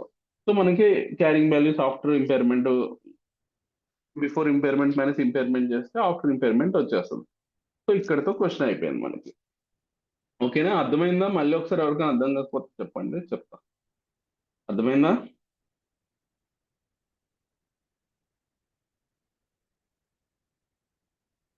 అర్థమైందా? ఓకే. మీకు భారతి? అర్థమైంది sir. Okay, simple. First particulars, తర్వాత ఈ అమౌంట్స్ ఫిల్ చేసి, తర్వాత ఈ టోటల్ అమౌంట్ ఫిల్ చేసి, వీటన్నిటికి డిఫరెన్స్ ఇంపైర్మెంట్. ఆ ఇంపైర్మెంట్ ఫస్ట్ గుడ్ విల్ కి అడ్జస్ట్ చేయాలి, తర్వాత ఇండివిజువల్ అసెట్ ఏమైనా ఉంటే ఇండివిజువల్ అసెట్ కి అడ్జస్ట్ చేయాలి, తర్వాత స్కోప్ ఇన్ అసెట్స్ అంటే ఇన్వెంటరీ కాకుండా మిగిలిన అసెట్స్ ఉన్నాయి కదా, వాటికి క్యారింగ్ అమౌంట్ బేసిస్ గా ప్రపోర్షనేట్ గా బైఫర్కేట్ చేసాము. సో ఇప్పుడు మనకి ఇంపైర్మెంట్ కాలం కూడా ఫిల్ అయిపోయింది. 2,25,000 టోటల్ చేసినప్పుడు వచ్చేసింది మనకి, అంటే ఇది కూడా ఫిల్ అయిపోయింది. ఇప్పుడు ఇంకా లాస్ట్ లో ఆఫ్టర్ ఇంపైర్మెంట్ ఏంటి, బిఫోర్ మైనస్ ఇంపైర్మెంట్ చేస్తే ఆఫ్టర్ ఇంపైర్మెంట్ వచ్చేస్తుంది. అయిపోయింది, ఇక్కడతో ఈ క్వశ్చన్ కూడా అయిపోయింది. సో ఇది గుర్తుపెట్టుకోండి, ఇదంతా మళ్ళీ మీకు సింపుల్ గుర్తుపెట్టుకోండి. ఇక్కడ నోట్స్ ఉంటే మాత్రం చదువుదాం, లేకపోతే ప్రొసీజర్ ఏం చదవక్కర్లేదు. మళ్ళీ ప్రొసీజర్ చదివితే మీకు కొంచెం మళ్ళీ కన్ఫ్యూజ్ అవుతారు. చూద్దాం. సరే, సింపుల్ గా ఏం చెప్తున్నాడు, identify whether CG is impaired. CG impair అయినా లేదని ఎలా తెలుస్తుంది, క్యారింగ్ అమౌంట్ చేశారు కదా. టోటల్ క్యారింగ్ అమౌంట్ ఏమో 12,25,000, ఆఫ్టర్ ఇంపైర్మెంట్ రికవరబుల్ అమౌంట్ ఏమో 10 lakhs ఇచ్చాడు, అంటే carrying amount greater than recoverable amount 10 lakhs. So simple గా ఇంపైర్మెంట్ ఉంది. ఫస్ట్ డెఫినేషన్ అదే, ఫస్ట్ ఇంపైర్మెంట్ ఉందో లేదా చెక్ చేస్తే అది సాటిస్ఫై అయింది. నెక్స్ట్ ఏం చేయమంటున్నాడు, క్యారింగ్ అమౌంట్స్ అన్ని యాడ్ చేయమంటున్నాడు. సో అదే చేశారు కదా, క్యారింగ్ అమౌంట్స్ అన్ని యాడ్ చేశారు. ఇక్కడ క్యారింగ్ అమౌంట్స్ అన్ని యాడ్ చేస్తే ఎంత వచ్చింది, 12,25,000 వచ్చింది. సో మొత్తం అన్ని యాడ్ చేస్తే 12,25,000 వచ్చింది. సో ఇది కరెక్ట్. నెక్స్ట్ స్టెప్ ఏంటంట, ఇంపైర్మెంట్ లాస్ ఎంతో ఫైండ్ అవుట్ చేయమన్నాడు. ఇంపైర్మెంట్ లాస్ ఎలా ఫైండ్ అవుట్ చేశారు, carrying amount before impairment minus after impairment, sorry recoverable amount. So చేస్తే మనకి 2,25,000 వచ్చింది. సో ఈ స్టెప్ కూడా అయిపోయింది. సో ఇప్పుడు మనకు ప్రయారిటీ ఇంపార్టెంట్. ఈ ప్రయారిటీ ఇక్కడ ఇచ్చాడు చూడండి, ఇది స్టార్ పెట్టుకోండి మీ క్వశ్చన్ బుక్ లో. సో ఇది చూడండి, first by good will. So చెప్పాను ఫస్ట్ గుడ్ విల్ కి అడ్జస్ట్ చేసాం. సెకండ్ ప్రయారిటీ ఏమంటున్నాడు, asset which can be treated for impairment individually also. అంటే సింపుల్ గా మిషన్ ఏది ఇచ్చాడు కదా 25,000, సో అది ఇండివిజువల్ గా చేయొచ్చు అన్నాడు కాబట్టి ఫస్ట్ దానికి చేసిస్తామన్నాడు. సో ఇప్పుడు last priority at last, remaining impairment loss of CGU will be borne by other assets in the CGU in the ratio of the carrying amounts. So machinery B కి machinery C కి carrying value base చేసుకుని proportionate గా చేసాం. సో ఇన్వెంటరీకి మాత్రం ఏం చేయకూడదు, ఎందుకంటే స్కోప్ అవుట్ అసెట్స్ గుర్తుపెట్టుకోండి. ఓన్లీ ఇక్కడ ఇంకొక ఇక్కడ రాయలేదు అనుకుంటా, పాయింట్ మెన్షన్ చేయలేదు. సరే ఎనీవే గుర్తుపెట్టుకోండి, ఇది స్కోప్ అవుట్ అసెట్స్ అంటాం. అంటే ఇది ఈ డేస్ లో వీటికి ఇవి కవర్ అవ్వట్లేదు కాబట్టి వీటికి ఇంపైర్మెంట్ చేయకూడదు. సో అల్టిమేట్ గా రివైజ్డ్ క్యారింగ్ అమౌంట్స్ వచ్చేసింది ఆఫ్టర్ ఇంపైర్మెంట్. అవి 10 lakhs ఈక్వల్ అవ్వాలి. సో అయ్యింది 10 lakhs 10 lakhs అంతే, అయిపోయింది. సో ఇది ఒక్క నిమిషం. ఆ, ఇది అయిపోయింది ఇక్కడ వరకు. ఓకే, మీకు ఇందాక సమ్ చెప్పాను కదా. ఇవి ఇక్కడ రాశాడు, ఎక్కడో మిస్ అయింది అనుకున్నారు కదా. కరెంట్ అసెట్స్ ఉన్నాయి కదా, ఇన్వెంటరీ, వాటికి మనం దాన్ని impairment, no impairment loss of CG will borne by the current assets. అంటే ఇన్వెంటరీ బోర్న్ చేయదని చెప్పేసి చెప్పాడు వాడు. In CGU since the asset is out of scope, అది చెప్తున్నాం కదా, అవుట్ ఆఫ్ స్కోప్. అంటే ఈ డేస్ లో ఇవి కవర్ అవ్వట్లేదు కాబట్టి ఇది అవుట్ ఆఫ్ స్కోప్ కాబట్టి దీనికి ఇంపైర్మెంట్ ఇవ్వకూడదు అని చెప్తున్నాడు అంతే. ఇది కానీ డెటార్స్ కానీ క్రెడిటార్స్ కానీ ఇలా ఏమున్నా సరే వాటికి ఇవ్వకూడదు. ఎందుకంటే ఇక్కడ ఇచ్చినవి ఏంటి, only Ind AS 16, Ind AS 48, Ind AS 38, goodwill under section, sorry under Ind AS 103 section వస్తుంది. సరే ఇది అయిపోయింది. ఇక్కడతో ఇది సపోజ్ ఒక సిజియు అనుకుందాం, మీకు ఎగ్జాంపుల్ కోసం మళ్ళీ చెప్తున్నా చూడండి. ఇదేమో ఇంకొక సిజియు, రెండింటికి ఒకలాగా వచ్చింది అనుకుందాం. జస్ట్ మీకు అంటే నెక్స్ట్ స్టెప్ అర్థం కావడం కోసం నేను సింపుల్ గా మళ్ళీ వేరే తీసుకుని మళ్ళీ టైం వేస్ట్ అనుకో. క్యాష్ జనరేటింగ్ యూనిట్ 2 ఇది 1. సో అయిపోయింది. ఇప్పుడు మనకి అన్ఎలకబుల్ గుడ్ విల్ ఉంది. అంటే చెప్పా కదా, సపోజ్ ఇక్కడ గుడ్ విల్ తీసుకున్నాం కదా ఆల్రెడీ. ఇక్కడ గుడ్ విల్ మనకి సపోజ్ 3 lakhs ఇచ్చాడు అనుకుందాము. 3,50,000 ఇచ్చాడు. టోటల్ గుడ్ విల్ అనుకుందాం 3,50,000 ఇచ్చాడు. జస్ట్ నెక్స్ట్ స్టెప్ చెప్తున్నాను, ఇక్కడ కన్ఫ్యూజ్ అవ్వద్దు. ఈ స్టెప్ అయిపోయింది ఇక్కడతో. అంటే ఈ స్టెప్ అయిపోయి ఇంకో స్టెప్ ఉంటుంది. ఎందుకు ఉంటుంది అంటే unallocable goodwill or corporate assets అని చెప్పి చెప్పాను కదా. అంటే సపోజ్ ఇక్కడ ఎగ్జాంపుల్ చెప్తున్నా మీకు అర్థమైంది. Goodwill, total goodwill ఏమో goodwill total goodwill 3,50,000. కానీ ఇక్కడ ఎలకేట్ ఎంత చేసాం, క్వశ్చన్ లో 3 lakhs మాత్రం ఎలకబుల్ అన్నాడు, 3 lakhs మాత్రం 1:1 కింద ఎలక్ చేయమన్నాడు అనుకుందాం. ఎగ్జాంపుల్ ఏం అనలేదు వాడు, మనం చెప్తున్నాను. సో 3 lakhs మాత్రం ఎలకబుల్ అన్నాడు. అండ్ ఇక మిగిలింది ఏంటి, అన్ఎలకేటెడ్ సింపుల్ గా చెప్పాలంటే అన్ఎలకేటెడ్ గుడ్ విల్ ఎంత ఉందంటే 50,000. సరే ఇప్పుడు చూడండి, ఇది చేశారు. సో చేసిన తర్వాత క్యారింగ్ అమౌంట్స్ ఫైండ్ అవుట్ చేశారు, అల్టిమేట్ గా అయిపోయింది. సో CGU1 10 లక్షలు వచ్చింది, CGU2 కూడా 10 లక్షలు వచ్చింది. ఇప్పుడు నెక్స్ట్ స్టెప్ అంటే అన్ఎలకబుల్ గుడ్ విల్ ఉంటే ఏంటి అన్నది. సో ఇక్కడ ఈ ఫార్మాట్ గుర్తు పెట్టుకున్నారు కదా. సో ఇప్పుడు చూడండి, ఇది నెక్స్ట్ స్టెప్. ఇది particulars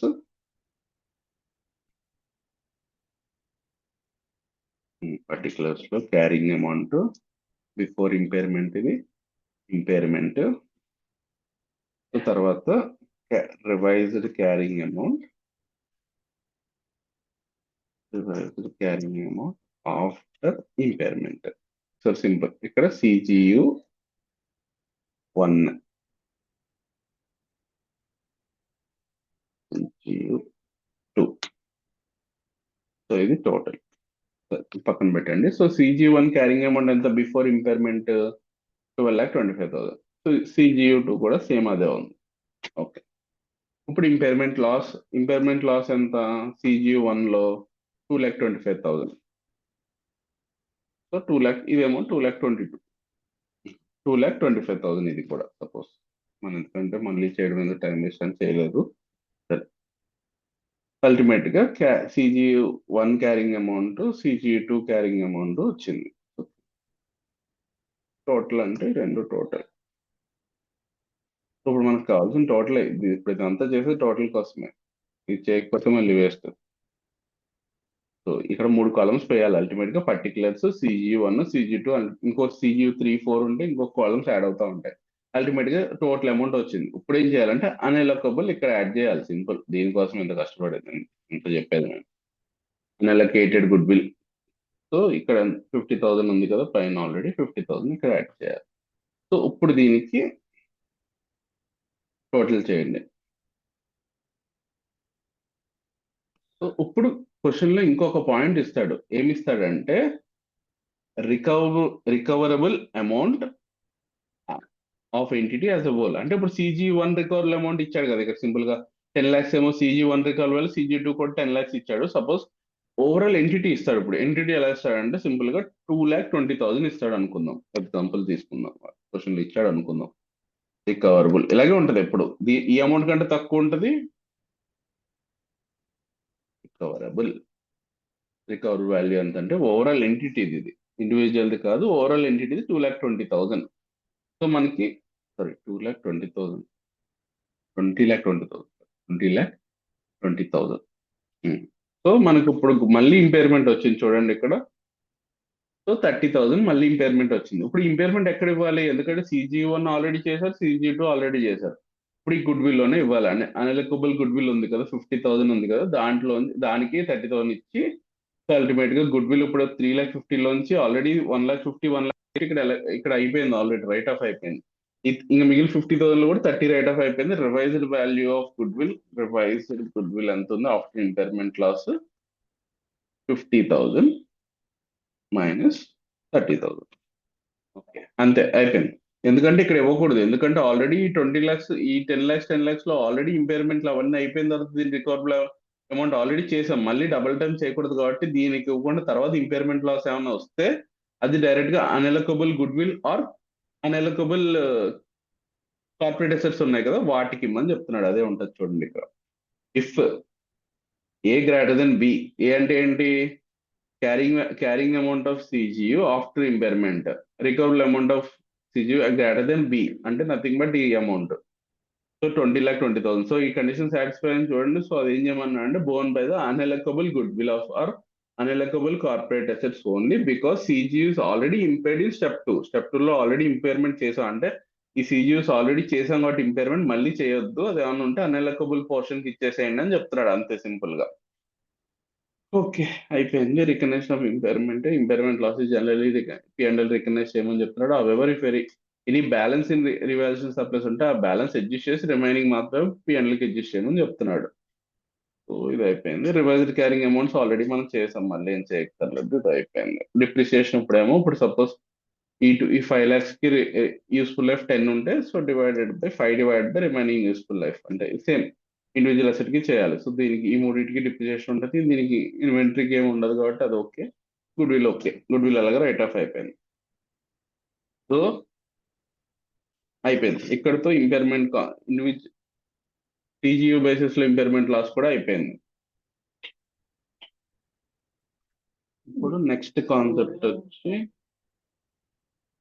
reversal of impairment loss CGU. సరే, ఈ కాన్సెప్ట్ లో ఎవరికైనా డౌట్ ఉందో? అప్పుడు మనకి స్టెప్స్ అని అర్థమైందా? ఫస్ట్ స్టెప్ ఏంటి? అల్టిమేట్ గా ఈ టేబుల్ వేసి మనకి క్యారింగ్ అమౌంట్ ఫైండ్ అవుట్ చేసాం. సో ఇక్కడతో అయిపోద్ది. నార్మల్ గా 2 CGUs ఇస్తే 2 CGUs కూడా ఇలా చేయాలి, దానికి 2 టేబుల్స్ వేయాలి. సరే, ఆ తర్వాత అనెలకబుల్ ఉంటే మళ్ళీ రెండింటిని యాడ్ చేసి అనెలకబుల్ యాడ్ చేసిన తర్వాత మళ్ళీ ఎంటిటీ రికవరబుల్ అమౌంట్ ఇచ్చాడు, దాంతో కంపేర్ చేసి అప్పుడు ఇంపైర్మెంట్ లాస్ వస్తే అది అనెలకబుల్ కి ఇవ్వాలి, ఎందుకంటే అది యాడ్ చేసిన తర్వాత వచ్చిన ఇంపైర్మెంట్ లాస్ కాబట్టి, సో దానికే ఇవ్వాలి. సరే, ఇక్కడ వరకు అర్థమైంది కదా. ఇక్కడ రివర్సల్ అర్థం అవ్వాలంటే ఫస్ట్ మీకు ఒరిజినల్ ఇంపైర్మెంట్ అర్థం అవ్వాలి, CG ఇంపైర్మెంట్ అర్థమైతే నెక్స్ట్ స్టెప్.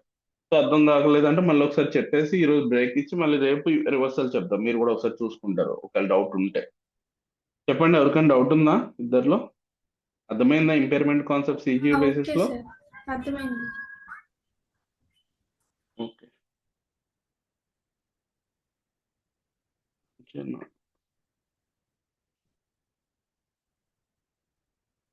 అనెలకబుల్ ఒక్కసారి బ్రీఫ్ గా చెప్తారా సార్? ఓకే సార్, చూడలేదు message. Okay, so simple. Unallocable అంటే ఏం లేదమ్మా. అనెలకబుల్ అంటే అవి అలకేట్ చేయలేంది, అంటే సింపుల్ గా అనెలకేటెడ్ అని నీకు వర్డింగ్ కష్టంగా ఉంటే అనెలకేటెడ్. అనెలకేటెడ్ అంటే ఏంటంటే సింపుల్ గా మనం కార్పొరేట్ అసెట్స్, సపోజ్ ఇక్కడ కార్పొరేట్ అసెట్స్ మర్చిపోండి, ఎందుకంటే గుడ్ విల్ చెప్తున్నాం కాబట్టి గుడ్ విల్ 3,50,000, రెండు ఒకటే కాన్సెప్ట్, ఒకటి అర్థమైంది మీకు, రెండు కూడా అర్థమైంది. సో అల్టిమేట్ గా గుడ్ విల్ 3,50,000 ఉంటే దాంట్లో 3 lakhs మాత్రమే అలకేటెడ్ చేయగలం అన్నాడు. సో అలకేట్ కూడా ఎలా చెప్పాడంటే 1:1. మనం ఆల్రెడీ అంటే 1:1 అంటే ఏంటి? 3 lakhs లో 1,50,000 ఏమో CGU1 కి, CGU2 కి ఏమో ఇంకో 1,50,000 ఇది అలకేట్ చేసాం, ఇది అనలకబుల్. సో ఇది మర్చిపోండి, ఫస్ట్ ఈ అమౌంట్ క్యాలిక్యులేట్ చేసి పక్కన పెట్టేసేయండి. అంటే 50,000 అనలకబుల్ ఉందని చెప్పేసి, అన్అలకేటెడ్ ఉందని చెప్పేసి గుర్తు పెట్టుకోండి, దాన్ని మర్చిపోండి, లాస్ట్ లో యూజ్ అవుతుంది. సో దీనివల్ల తర్వాత ఫస్ట్ ఏం యూజ్ ఉండదు. సో నార్మల్ గా చేసేస్తాం, CGU1 చేస్తాము, CGU2 చేస్తాం. ఎలా చేస్తాము? Carrying amount before impairment loss వాడు క్వశ్చన్ లో ఇస్తాడు, అవన్నీ యాడ్ చేసి లాస్ట్ లో గుడ్ విల్ కూడా యాడ్ చేశారు. అది ఇంపార్టెంట్. లాస్ట్ లో గుడ్ విల్ కూడా యాడ్ చేస్తాం. మీ గుడ్ విల్ ఏంటిది? ఎలకేటెడ్ గుడ్ విల్ అంటాం. ఇది అన్ఎలకేటెడ్ అంటే ఈ మిగిలిపోయిన 50,000 అన్ఎలకేటెడ్ అంటాం. దీన్ని ఎలకేటెడ్ అంటాం. సో ఓకే, అలా యాడ్ చేసి అంటే ఎలకేటెడ్ అని క్వశ్చన్ లో ఇచ్చింది మాత్రం యాడ్ చేస్తాం. వాడు ప్రపోర్షనేట్ ఇస్తాడు, ఇస్తే ప్రపోర్షనేట్, ఇవ్వకపోతే నేను చెప్పాను కదా carrying useful life. So okay, అది క్వశ్చన్స్ లో చూద్దాం. ఇప్పుడు మీకు ఇక్కడ ఈ కాన్సెప్ట్ వరకు అర్థమైతే మీకు తర్వాత ఒక చిన్న అదే ప్రో రేటా బేస్ అంటే ఏంటో చెప్పాడు కదా, ఇంటూ యూస్ఫుల్ లైఫ్ తో చేయాలి. అది నెక్స్ట్ కాన్సెప్ట్ చూద్దాం. సరే, ఫస్ట్ గుడ్ విల్ అర్థమైంది కదా. సో ఎలకబుల్ అన్ఎలకబుల్, అదే ఎలకేటెడ్ అన్ఎలకేటెడ్. ఎలకేటెడ్ గుడ్ విల్ అంటే ఏంటంటే దీన్ని ఎలకేట్ చేయగలం అంటే ప్రపోర్షనేట్ చెప్పాడు వాడు. 1:1 అనే ప్రపోర్షనేట్ చెప్పాడు క్వశ్చన్ లో. సో 1:1 అంటే ఏంటి? సిజియు 150%, సిజియు 50%, ఈ 3 lakhs మాత్రమే. సో అది అలకేట్ చేసిన తర్వాత మనం impairment loss after sorry revised carrying amount after impairment loss total చెప్తారు వాడు క్వశ్చన్ లో. అది తీసేసుకోండి 10 lakhs. సో మనకి ఈ వాల్యూస్ అన్ని వస్తాయి, జస్ట్ ఈ టోటల్ వాల్యూ ఒకటి వస్తుంది. సో దీన్ని బేస్ చేసుకుని మనం ఇంపైర్మెంట్ లాస్ ఫైండ్ అవుట్ చేసి అల్టిమేట్ గా ఇంపైర్మెంట్ ఈ అలొకేషన్ అంతా అర్థమైంది నీకు నాకు తెలిసి. ఓకే, ఇలా ఫైండ్ అవుట్ చేసిన తర్వాత క్యారింగ్ అమౌంట్స్ వచ్చాయి రెండింటికి. సో ఆ రెండింటిని యాడ్ చేసి దానికి అప్పుడు అన్అలొకేటెడ్ అంటే revised carrying amounts of CGUs after impairment loss అంటే ఈ వాల్యూస్ 10 lakhs + 10 lakhs ఆ రెండు తీసుకుని దానికి అన్అలొకేటెడ్ యాడ్ చేస్తే ఇప్పుడు 2,50,000 వచ్చింది కదా. సో ఇప్పుడు ఈ 2,50,000 ని వాడు క్వశ్చన్ లో ఇంకొక రికవరబుల్ అమౌంట్ ఇస్తాడు. ఏంటంటే ఓడింగ్ ఉంది కదా, యాజ్ ఎ హోల్ అంటే ఇక్కడ నుంచి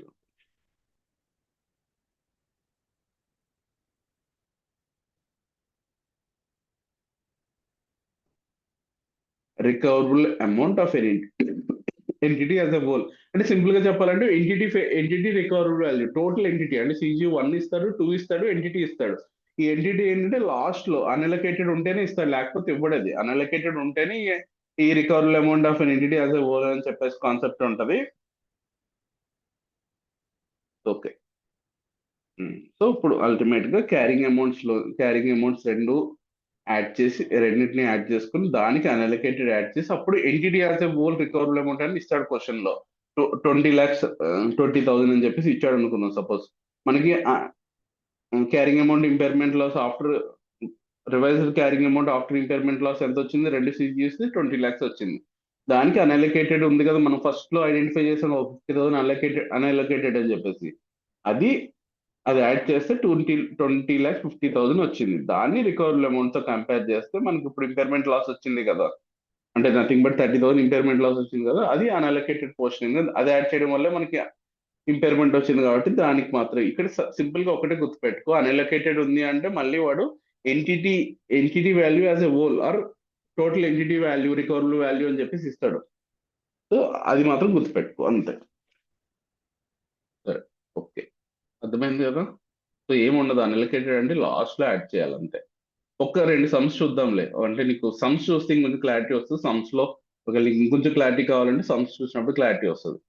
సో మళ్ళీ ఇప్పుడు ఎంత చెప్పినా నీకు కొంచెం డౌట్ గానే ఉంటది ఒకవేళ అర్థం కాకపోతే. సమ్ చూస్తే మాత్రం క్లారిటీ వచ్చేస్తుంది. ఇప్పుడు ఇది చూసారా, ఈ ఫార్మాట్ సాల్వ్ చేసిన తర్వాత ఈ సమ్ చూస్తే పైన ఉన్న చదివితే మీకు ఎలా అర్థమైందో మీకు అలా క్వశ్చన్ సాల్వ్ చేస్తే అర్థమవుతుంది.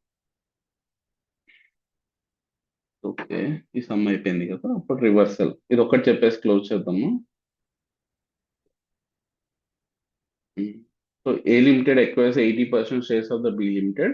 Goodwill arising on the acquisition is 800. Carrying amount of net assets is 2,700. Calculate the impairment loss allocable to the parent and NCA and the revised carrying amount. Okay.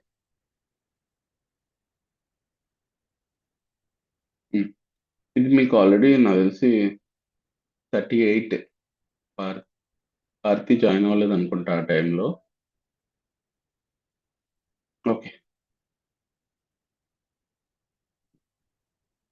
So నాకు తెలిసి నేను అంజనా నీకు చెప్పినట్టున్నాను, భారతి నీకు చెప్పలేదు. Partial goodwill అంటే ఏంటో, full goodwill అంటే ఏంటో చెప్పలేదు కదా. మళ్ళీ అది పార్షియల్ గుడ్ విల్ అంటే ఏం లేదు, సింపుల్ గా నేను ఇందాక ఆల్రెడీ గుడ్ విల్ అంటే ఏంటో చెప్పాను. గుడ్ విల్ అంటే ఏంటి? పర్చేస్ కన్సిడరేషన్ మనం పే చేసేది greater than fair value of assets. ఆ ఫేర్ వాల్యూ ఆఫ్ అసెట్స్ కంటే మనం ఎంతైతే ఎక్కువ పే చేస్తామో దాన్ని గుడ్ విల్ అంటాం. ఏది 100% ఎక్వైర్ చేస్తే అదే. సరే, 100% ఎక్కువ. సరే ఒకసారి నేను చెప్పేది నువ్వు కొంచెం అన్మ్యూట్ చేసుకుని చెప్పు, ఎందుకంటే కొంచెం 103 కాన్సెప్ట్ ఇక్కడ మీకు ఎంతవరకు అవసరమో అంతవరకు చెప్తాను. ఒక్కసారి అన్మ్యూట్ చేసుకుని అర్థమైందో లేదో చెప్పు, లేకపోతే అర్థమైతే నేను ముందుకు వెళ్తా, లేదా మళ్ళీ ఒకసారి రిపీట్ చేస్తాను. ఇది ఎందుకంటే అంజనీకి ఆల్రెడీ చెప్పానండి. 38 చెప్పినప్పుడు పార్షియల్ గుడ్ విల్ అంటే ఏంటి, ఫుల్ గుడ్ విల్ అంటే ఏంటి చెప్పాను. 38 మిస్ అయ్యావు కాబట్టి. 38 ఎవరు మిస్ అయ్యారు? నువ్వు మిస్ అయ్యావా, అంజనా మిస్ అయిందా? నువ్వే మిస్ అయినా. నేనే మిస్ అయ్యాను సార్. సరే. పార్షియల్ గుడ్ విల్ కి ఫుల్ గుడ్ విల్ కి తేడా ఏంటంటే, ఫస్ట్ గుడ్ విల్ అంటే అర్థమైంది కదా, మనం ఏదైనా బిజినెస్ ఎక్వైర్ చేసినప్పుడు వాళ్ళకి మనం వాళ్ళ ఫేర్ అసెట్స్ కంటే ఎక్కువ పే చేస్తే దాన్ని ఫుల్ గుడ్ విల్ అంటాం.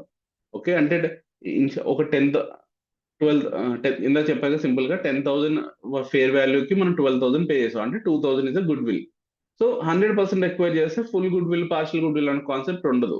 100% ఎక్వైర్ చేస్తే, ఎప్పుడైతే మనం 100% ఎక్వైర్ చేయకుండా 90% 80% ఎక్వైర్ చేస్తాం కదా, అప్పుడే తలనొప్పి అంతా వస్తుంది. సో 100% 80% ఎక్వైర్ చేసినప్పుడు ఏమవుతుందంటే, పర్చేస్ కన్సిడరేషన్ డైరెక్ట్ గా ఫేర్ వాల్యూతో కంపేర్ చేయలేవు. ఎందుకు కంపేర్ చేయలేవు?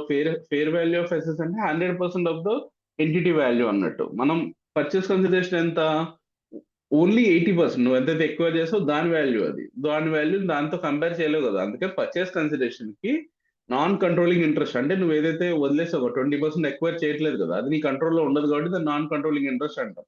దాన్ని యాడ్ చేసి దాన్ని ఫేర్ వాల్యూతో కంపేర్ చేయాలి అసెట్స్ తో. సింపుల్ గా ఎక్సెల్ లో చెప్తా చూడు, నీకు అర్థం.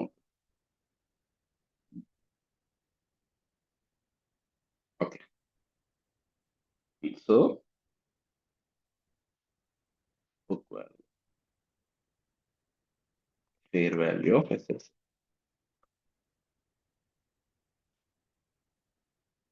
ఫేర్ వాల్యూ ఆఫ్ అసెట్స్ ఎంత?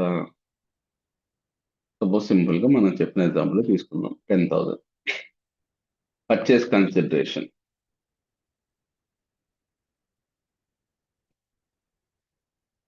12,000 అనుకుందాం.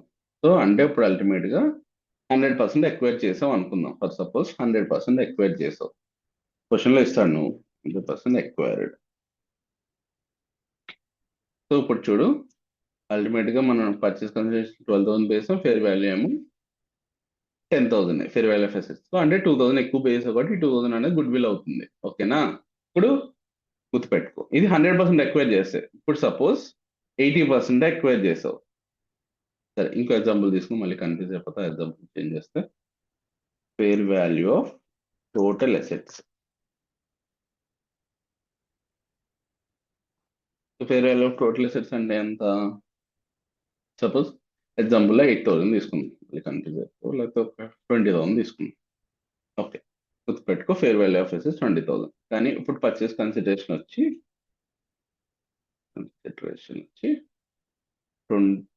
20,000 అనుకుందాం ఎగ్జాంపుల్, లేకపోతే 21,000 అనుకో, 21,000 అనుకో. ఇది ఎంతకి? ఓన్లీ 80% ఎక్వైర్ చేస్తావు. ఇప్పుడు 100% చేయలేదు అంటే, వేరే కంపెనీలో 100% నువ్వు ఎక్వైర్ చేయకుండా 80% మాత్రమే తీసుకున్నావు. సో 20% వాళ్ళకే వదిలేసావు. ఎవరైతే ఉన్నారో ఎగ్జిస్టింగ్ షేర్ హోల్డర్స్, వాళ్ళకి 20%, నువ్వు 80% తీసుకున్నావు. ఓకే. సో ఇప్పుడు గుర్తుపెట్టుకో, అంటే సింపుల్ గా ఇప్పుడు నువ్వు ఇలా చేస్తే రాదు. ఏంటి ఇందాక చెప్పావు కదా, సింపుల్ గా purchase consideration minus fair value చేయకూడదు. ఎందుకంటే ఇదేమో 80% ఉంది, కానీ ఈ ఫేర్ వాల్యూ ఆఫ్ అసెట్స్ అంటే బుక్ లో ఉన్న అన్ని అసెట్స్ తీసుకున్నావు, 100% తీసుకున్నావు. సో 100% 80% తో కంపేర్ చేయలేవు కాబట్టి ఇక్కడ ఇంకొక స్టెప్ వస్తుంది. పర్చేస్ కన్సిడరేషన్ కి ఒక అమౌంట్ యాడ్ అవుతుంది. అదే non controlling interest, NCI, non controlling interest. ఈ నాన్ కంట్రోలింగ్ ఇంట్రెస్ట్ ఏంటంటే 2 టైప్స్ లో ఉంటుంది. క్వశ్చన్ లో ఏంటంటే ఫేర్ వాల్యూ ఇస్తాడు. సపోజ్ ఫేర్ వాల్యూ 2,000, 3,000, 4,000 అన్నాడు అనుకుందాం. 4,000 అన్నాడు అనుకుందాం.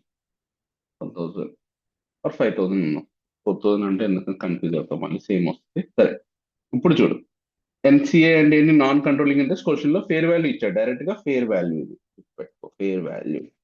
సో ఫేర్ వాల్యూ ఇచ్చాడు కాబట్టి ఇప్పుడు డైరెక్ట్ ఫేర్ వాల్యూ ఏది ఇచ్చినా యాడ్ చేయాలి. సరే, ఫస్ట్ అయితే యాడ్ చేయి. 26,000 యాడ్ చేసి దాంట్లోంచి ఫేర్ వాల్యూ ఆఫ్ అసెట్స్ అంటే ఎంత? 20,000. ఇప్పుడు ఇది కూడా గుడ్ విల్. ఇప్పుడు ఇది గుడ్ విల్. ఓకే, ఇది ఇది full goodwill, partial good will? ఇది గుడ్ విల్. ఇదైతే ఫుల్ గుడ్ విల్, దాంట్లో డౌటే లేదు. ఎందుకంటే 100% ఎక్వైర్ చేశారు కాబట్టి ఇంకా అది full goodwill, partial good will అని ఉండదు. 100% గుడ్ విల్ ఇది. కానీ ఇది మాత్రం, ఇది partial goodwill, full good will ఎలా తెలుస్తుంది అంటే, 6,000 వచ్చింది కదా, ఇది full goodwill, partial good will అని ఎలా తెలుస్తుంది అంటే, NCA ఏ మెథడ్ లో చేసావు? ఫేర్ వాల్యూ మెథడ్ లో చేస్తే ఇది ఫుల్ గుడ్ విల్. అదే ఇంకో మెథడ్ ఉంది, అది నెక్స్ట్ కింద చేస్తా చూడు. Control V. ఇది ఇప్పుడు ఎన్సిఏ పోర్షన్ ఏంటంటే ప్రొపోర్షనేట్ ఆఫ్ నెట్ అసెట్స్, అంటే నెట్ అసెట్స్ పైన 20,000 ఉంది కదా, 20,000 ఇంటూ ఎంత పర్సెంటేజ్ వదిలేసాం మనం, 20% వదిలేసాం కాబట్టి ఇంటూ 20%, అంటే 4,000. ఇది ఏం మెథడ్ చేసాం, PSNA, proportionate share of net assets method అంటాం, పిఎస్ఎన్ఏ. సో టోటల్ వచ్చి 25,000. ఇప్పుడు మనం ఫేర్ వాల్యూ ఏంటంటే 20,000 సేమే ఉంటుంది. సో ఇప్పుడు 5,000 వచ్చింది. ఇది partial goodwill, partial goodwill. Okay, partial goodwill కి ఇదేమో ఫుల్ గుడ్ విల్. ఎందుకు full goodwill partial good will, ఏం డిఫరెన్స్ ఉంది రెండింటికి? ఎన్సిఐ క్యాలిక్యులేషన్ ఉంది కదా, అది ఫేర్ వాల్యూ చేస్తేనేమో ఎన్సిఐ పోర్షన్ అది ఫుల్ గుడ్ విల్ అంటున్నాము. NCI portion, non controlling interest portion, PSNA, proportionate share of net asset మీద చేస్తేనేమో దాన్ని పార్షియల్ గుడ్ విల్ అంటున్నాం. ఓకేనా, అర్థమైందా? అర్థమైంది సార్. సో ఈ కాన్సెప్ట్ అర్థం చేసుకో, ఎందుకంటే ఇక్కడ యాక్చువల్ 38 లో వస్తుంది అనుకున్నా, 38 లో కాదు, ఇక్కడ వస్తున్నాయి సమ్స్, 36 లో వస్తున్నాయి సమ్స్, 38 లో సమ్స్ రాలేదు దాని మీద. Okay, A limited acquire the 80% of the shares. ఇక్కడ ఎగ్జాంపుల్ ఇచ్చాడు చూద్దాం. A limited acquire the 80% of the shares of the B limited. Good arising on the acquisition good arising on the acquisition is 8,000. NCI is measured at proportionate of net assets method, PSNA చెప్పానా? So ఇక్కడ చూడండి, 80% acquire చేశాడు అంటే 100% acquire చేయలేదు కాబట్టి దీంట్లో good will అన్న concept, partial goodwill, full goodwill అనే కాన్సెప్ట్ వస్తుంది. అది కూడా ఏం చెప్పాను, ఎన్సిఐ ఏ మెథడ్ లో చేశాడంటే పిఎస్ఎన్ఏ, అంటే second method, proportional share of net assets method చేశాడంట. సో ఖచ్చితంగా ఇది పార్షియల్ గుడ్ విల్. దాంట్లో టోటల్ ఈ 800 అనేది పార్షియల్ గుడ్ విల్, గుర్తుపెట్టుకో. 800 అనేది పార్షియల్ గుడ్ విల్, అంటే 5,000 ఎలా అయితే పార్షియల్ గుడ్ విల్, 800 కూడా పార్షియల్ గుడ్ విల్. ఓకే, సరే. Carrying amount of net assets 2,700 excluding good will. Okay, recoverable amount ఏమో 2,000. సరే, ఇప్పుడు సింపుల్ అమ్మా, ఇలా ఇచ్చినప్పుడు ఏం చేయాలంటే ఇక్కడ దీని సింపుల్ గా 2,700 ఉంది కదా, ఇదేమో ఎక్స్క్లూడింగ్ గుడ్ విల్ అండి. దీనికి గుడ్ విల్ యాడ్ చేయాలి, 800 యాడ్ చేయాలి. కానీ ఇక్కడ చాలా ఇంపార్టెంట్ కాన్సెప్ట్ ఏంటంటే 800 యాడ్ చేయకుండా, ఇది పార్షియల్ గుడ్ విల్ కాబట్టి దీన్ని ఫుల్ గుడ్ విల్ కింద కన్వర్ట్ చేసి అప్పుడు యాడ్ చేయాలి. అంటే 2,700 డైరెక్ట్ గా గుడ్ విల్, అంటే అల్టిమేట్ గా ఏంటి, నెట్ అసెట్స్ అన్ని యాడ్ చేయాలి, నెట్ అసెట్స్ లో గుడ్ విల్ కూడా ఉంటది. కానీ ఇక్కడ good will partial good will కాబట్టి దీన్ని ఫుల్ గుడ్ విల్ చేయాలి మనం క్యాలిక్యులేషన్ కోసం. సింపుల్ గా ఇక్కడ ఉండొచ్చు.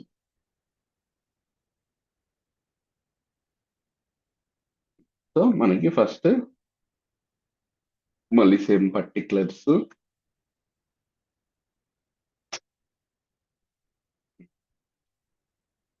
లో ఇప్పుడు మనకి ఇక్కడ 2 వస్తాయి. ఒకటి అదర్ అసెట్స్,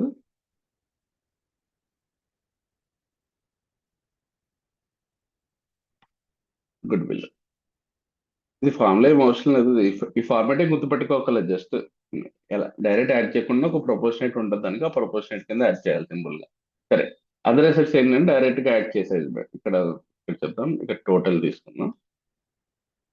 టోటల్ 2,700 యాడ్ చేసేయాలి. 2,700 డైరెక్ట్ గా క్వశ్చన్ లో ఏదైతే ఇచ్చాడో అదే యాడ్ చేశాను, 2,700. గుడ్ విల్ మాత్రం 800 ఇక్కడ వేసుకుని దాని, ఇది పార్షియల్ గుడ్ విల్, ఇక్కడ పైన పెట్టుకోండి పార్షియల్ గుడ్ విల్. ఇప్పుడు ఫుల్ గుడ్ విల్ చేయాలి ఇది. ఫుల్ గుడ్ విల్ ఎలా చేస్తాం పార్షియల్ గుడ్ విల్ ని? సింపుల్ గా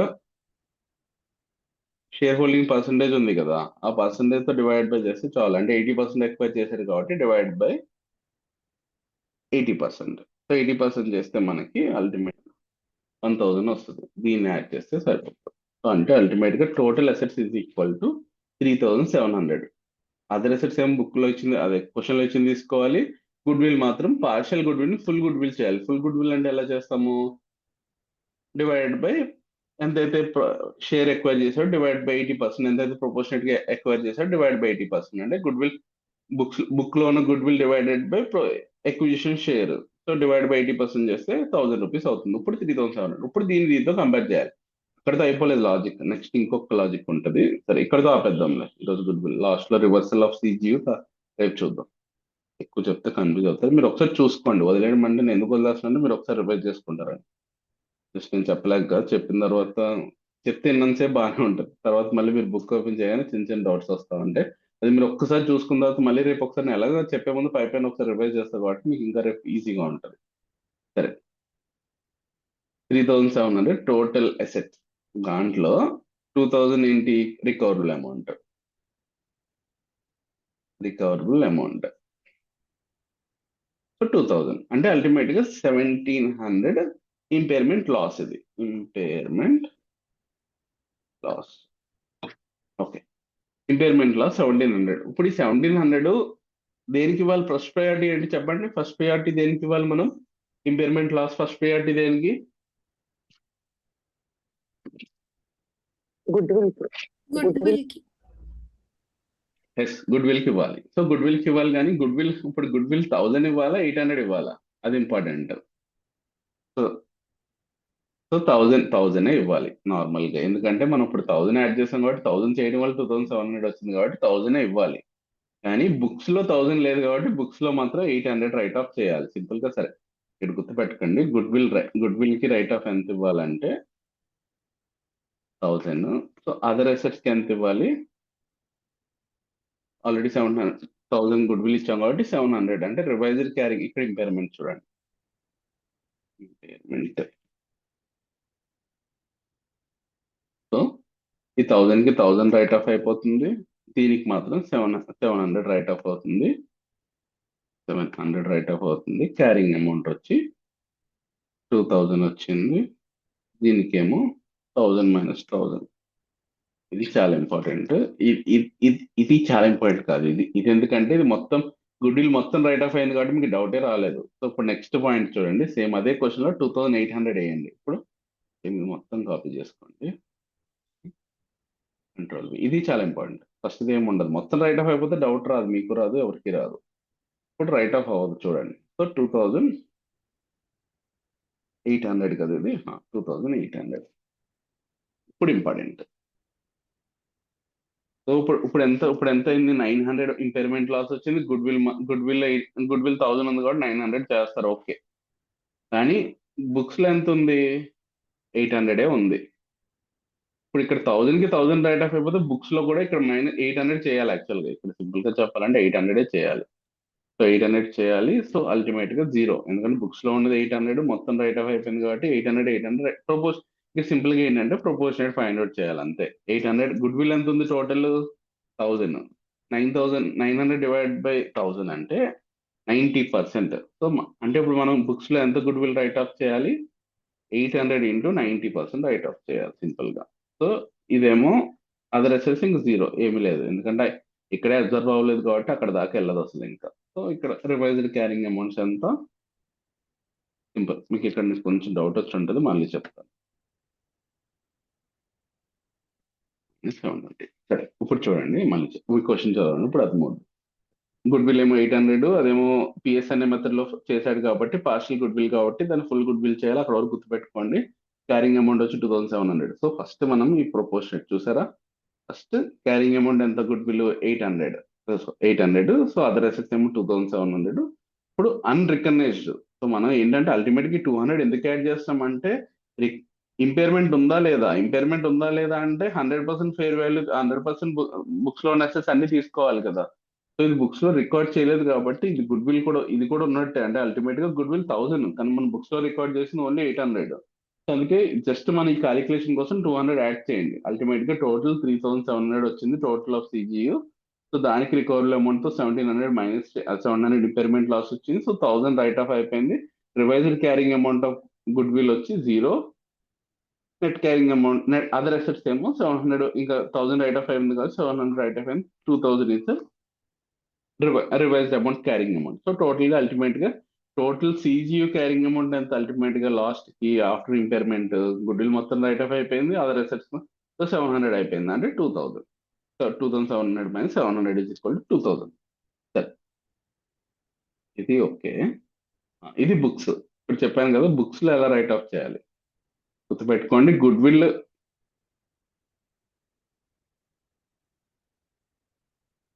సో చెప్పాక ప్రపోర్షనేట్. సో గుడ్ విల్ 1000 కి 1000 రైట్ ఆఫ్ అయిపోయింది, అంటే 100% రైట్ ఆఫ్ అయిపోయింది కాబట్టి సో మొత్తం 800 రైట్ ఆఫ్ అయిపోయింది goodwill. Impairment loss goodwill 800 అయిపోయింది బుక్స్ లో. ఇది జస్ట్ మన క్యాలిక్యులేషన్ కోసం 1000 రైట్ ఆఫ్ చేసాం. మన బుక్స్ లో 1000 లేదు కదా, సో 1000 రైట్ ఆఫ్ చేయలేము. సో మళ్ళీ సపరేట్ గా ఇంకొకటి చెప్పాడు చూడండి, impairment loss allocated to the goodwill. Goodwill కి ఎంత ఎలకేట్ చేస్తాం? 100%. 1000 కి 1000 రైట్ ఆఫ్ అయింది కాబట్టి బుక్స్ లో ఉన్నది 800 కాబట్టి 800 రైట్ ఆఫ్ చేశారు. 1000 ఇంటూ 80%. సో బుక్స్ లో ఎంత అయితే ఉందో అంతే రైట్ ఆఫ్ చేశారు సింపుల్ గా. ఆన్ అదర్ అసెట్స్ మాత్రం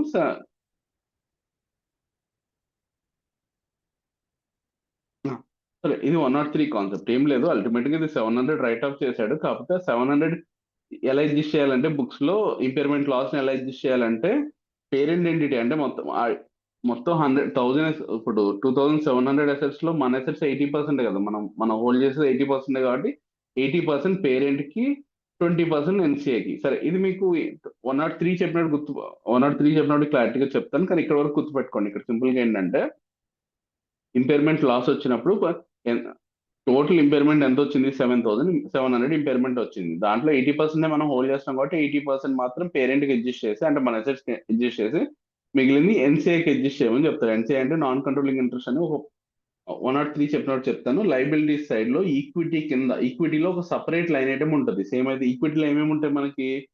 ఈక్విటీ షేర్ క్యాపిటల్ ఉంటుంది, సారీ, ఈక్విటీ షేర్ క్యాపిటల్ ఉంటుంది, రిజర్వ్స్ ఉంటుంది, రిజర్వ్స్ లో మళ్ళీ జనరల్ రిజర్వ్స్ ఇలా ఉంటాయి కదా. సేమ్ అలాగే ఇక్కడ కూడా ఇంకొక లైన్ ఐటమ్, ఆ రిజర్వ్స్ తర్వాత ఇంకో లైన్ ఐటమ్ వస్తుంది, నాన్ కంట్రోలింగ్ ఇంట్రెస్ట్ అని చెప్పేసి. ఆ లైన్ ఐటమ్ లో తగ్గించమంటున్నాడు. అంటే డైరెక్ట్ గా పిఎన్ఎల్ లో ఎఫెక్ట్, అంటే రీటైన్ ఎర్నింగ్స్ లో ఎంత ఎఫెక్ట్ ఇమ్మన్నాడు పిఎన్ఎల్ లో.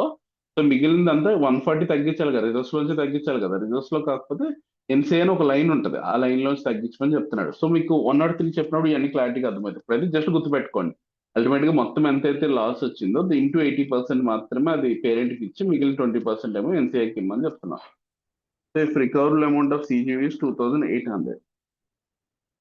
సో రికవరబుల్ అమౌంట్ ఇప్పుడు 2800. సో 2800 మళ్ళీ ఇక్కడ వరకు సేమే ఉంటుంది. సో ఫుల్ గుడ్ విల్ చేస్తాం, దాన్ని అదర్ అసెట్స్ యాడ్ చేస్తాం, 3700 యాడ్ అవుతుంది. So recoverable amount 2800. సో దాన్ని మైనస్ చేస్తే 900 గుడ్ విల్ రైట్ ఆఫ్ అయింది. సో మన గుడ్ విల్ ఎంత ఉంది అంటే, మనం క్యాలిక్యులేట్ చేసిన గుడ్ విల్ ఎంత ఉంది? 1000 ఉంది.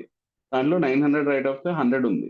ఓకే, ఇది జస్ట్ ఇక్కడ వరకు ఈ క్యాలిక్యులేషన్. మనం యాక్చువల్ బుక్స్ లో అడ్జస్ట్ చేసేది ఇది జస్ట్ మన క్యాలిక్యులేషన్ కోసం. ఇక్కడ నెక్స్ట్ చెప్పే స్టెప్ మనం బుక్స్ లో అడ్జస్ట్ అవ్వాలి. అంటే సింపుల్ గా ఏమేమి చెప్పాక 90% మాత్రమే బుక్స్ లో అడ్జస్ట్ అయింది కదా. సో అలాగే 900 లో 80 మన షేర్ హోల్డింగ్ ఎంత ఉంది అంటే, బుక్స్ లో రికార్డ్ చేసినంత 80% రికార్డ్ చేసాం కదా. 900 ఇంటూ 80%, ఆర్ సింపుల్ గా చెప్పాలంటే 900 ఇంటూ 80% అంటే ఎంత? 720 రూపీస్. 720 రూపీస్ మాత్రమే గుడ్ విల్ కి అడ్జస్ట్ చేయాలంటే 80 రూపీస్ మనం రివైజ్డ్ క్యారింగ్ అమౌంట్స్ వస్తుంది.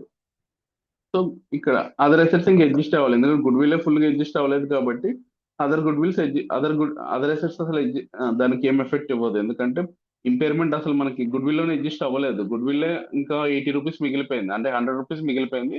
సో ఇంకా అదర్ అసెట్స్ 2700 ఉంటాయి. సరే, ఈ 80 రూపీస్ ఇంపార్టెంట్. ఈ 2700 పెద్ద డౌట్ ఏమి ఉండదులే, కానీ ఈ 80 రూపీస్ ఎలా వచ్చిందంటే, ఫుల్ గుడ్ విల్ అంటే 1000 రూపీస్ క్యాలిక్యులేట్ చేసాం కదా, దానికి 1000 రూపీస్ అడ్జస్ట్ అయిపోతే బుక్స్ లో ఉన్నది మొత్తం రైట్ ఆఫ్ అయిపోద్ది. అంటే revised carrying value of goodwill is equal to 0, ఎందుకంటే 800 కి 800 రైట్ ఆఫ్ అయిపోయింది.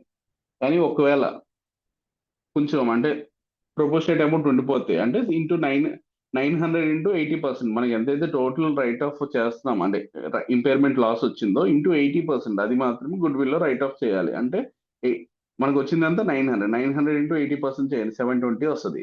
అంటే 720 మాత్రమే బుక్స్ లో రైట్ ఆఫ్ చేయాలి. అంటే అల్టిమేట్ గా 80 రూపీస్ క్యారింగ్ అమౌంట్ ఉంటుంది.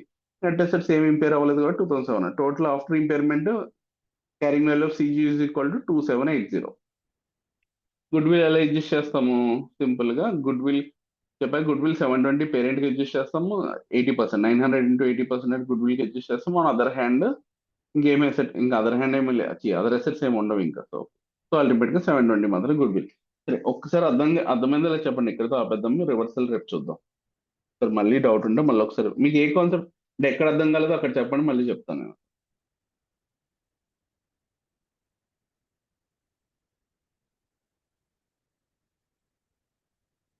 అర్థమైంది నీకు అంజనా?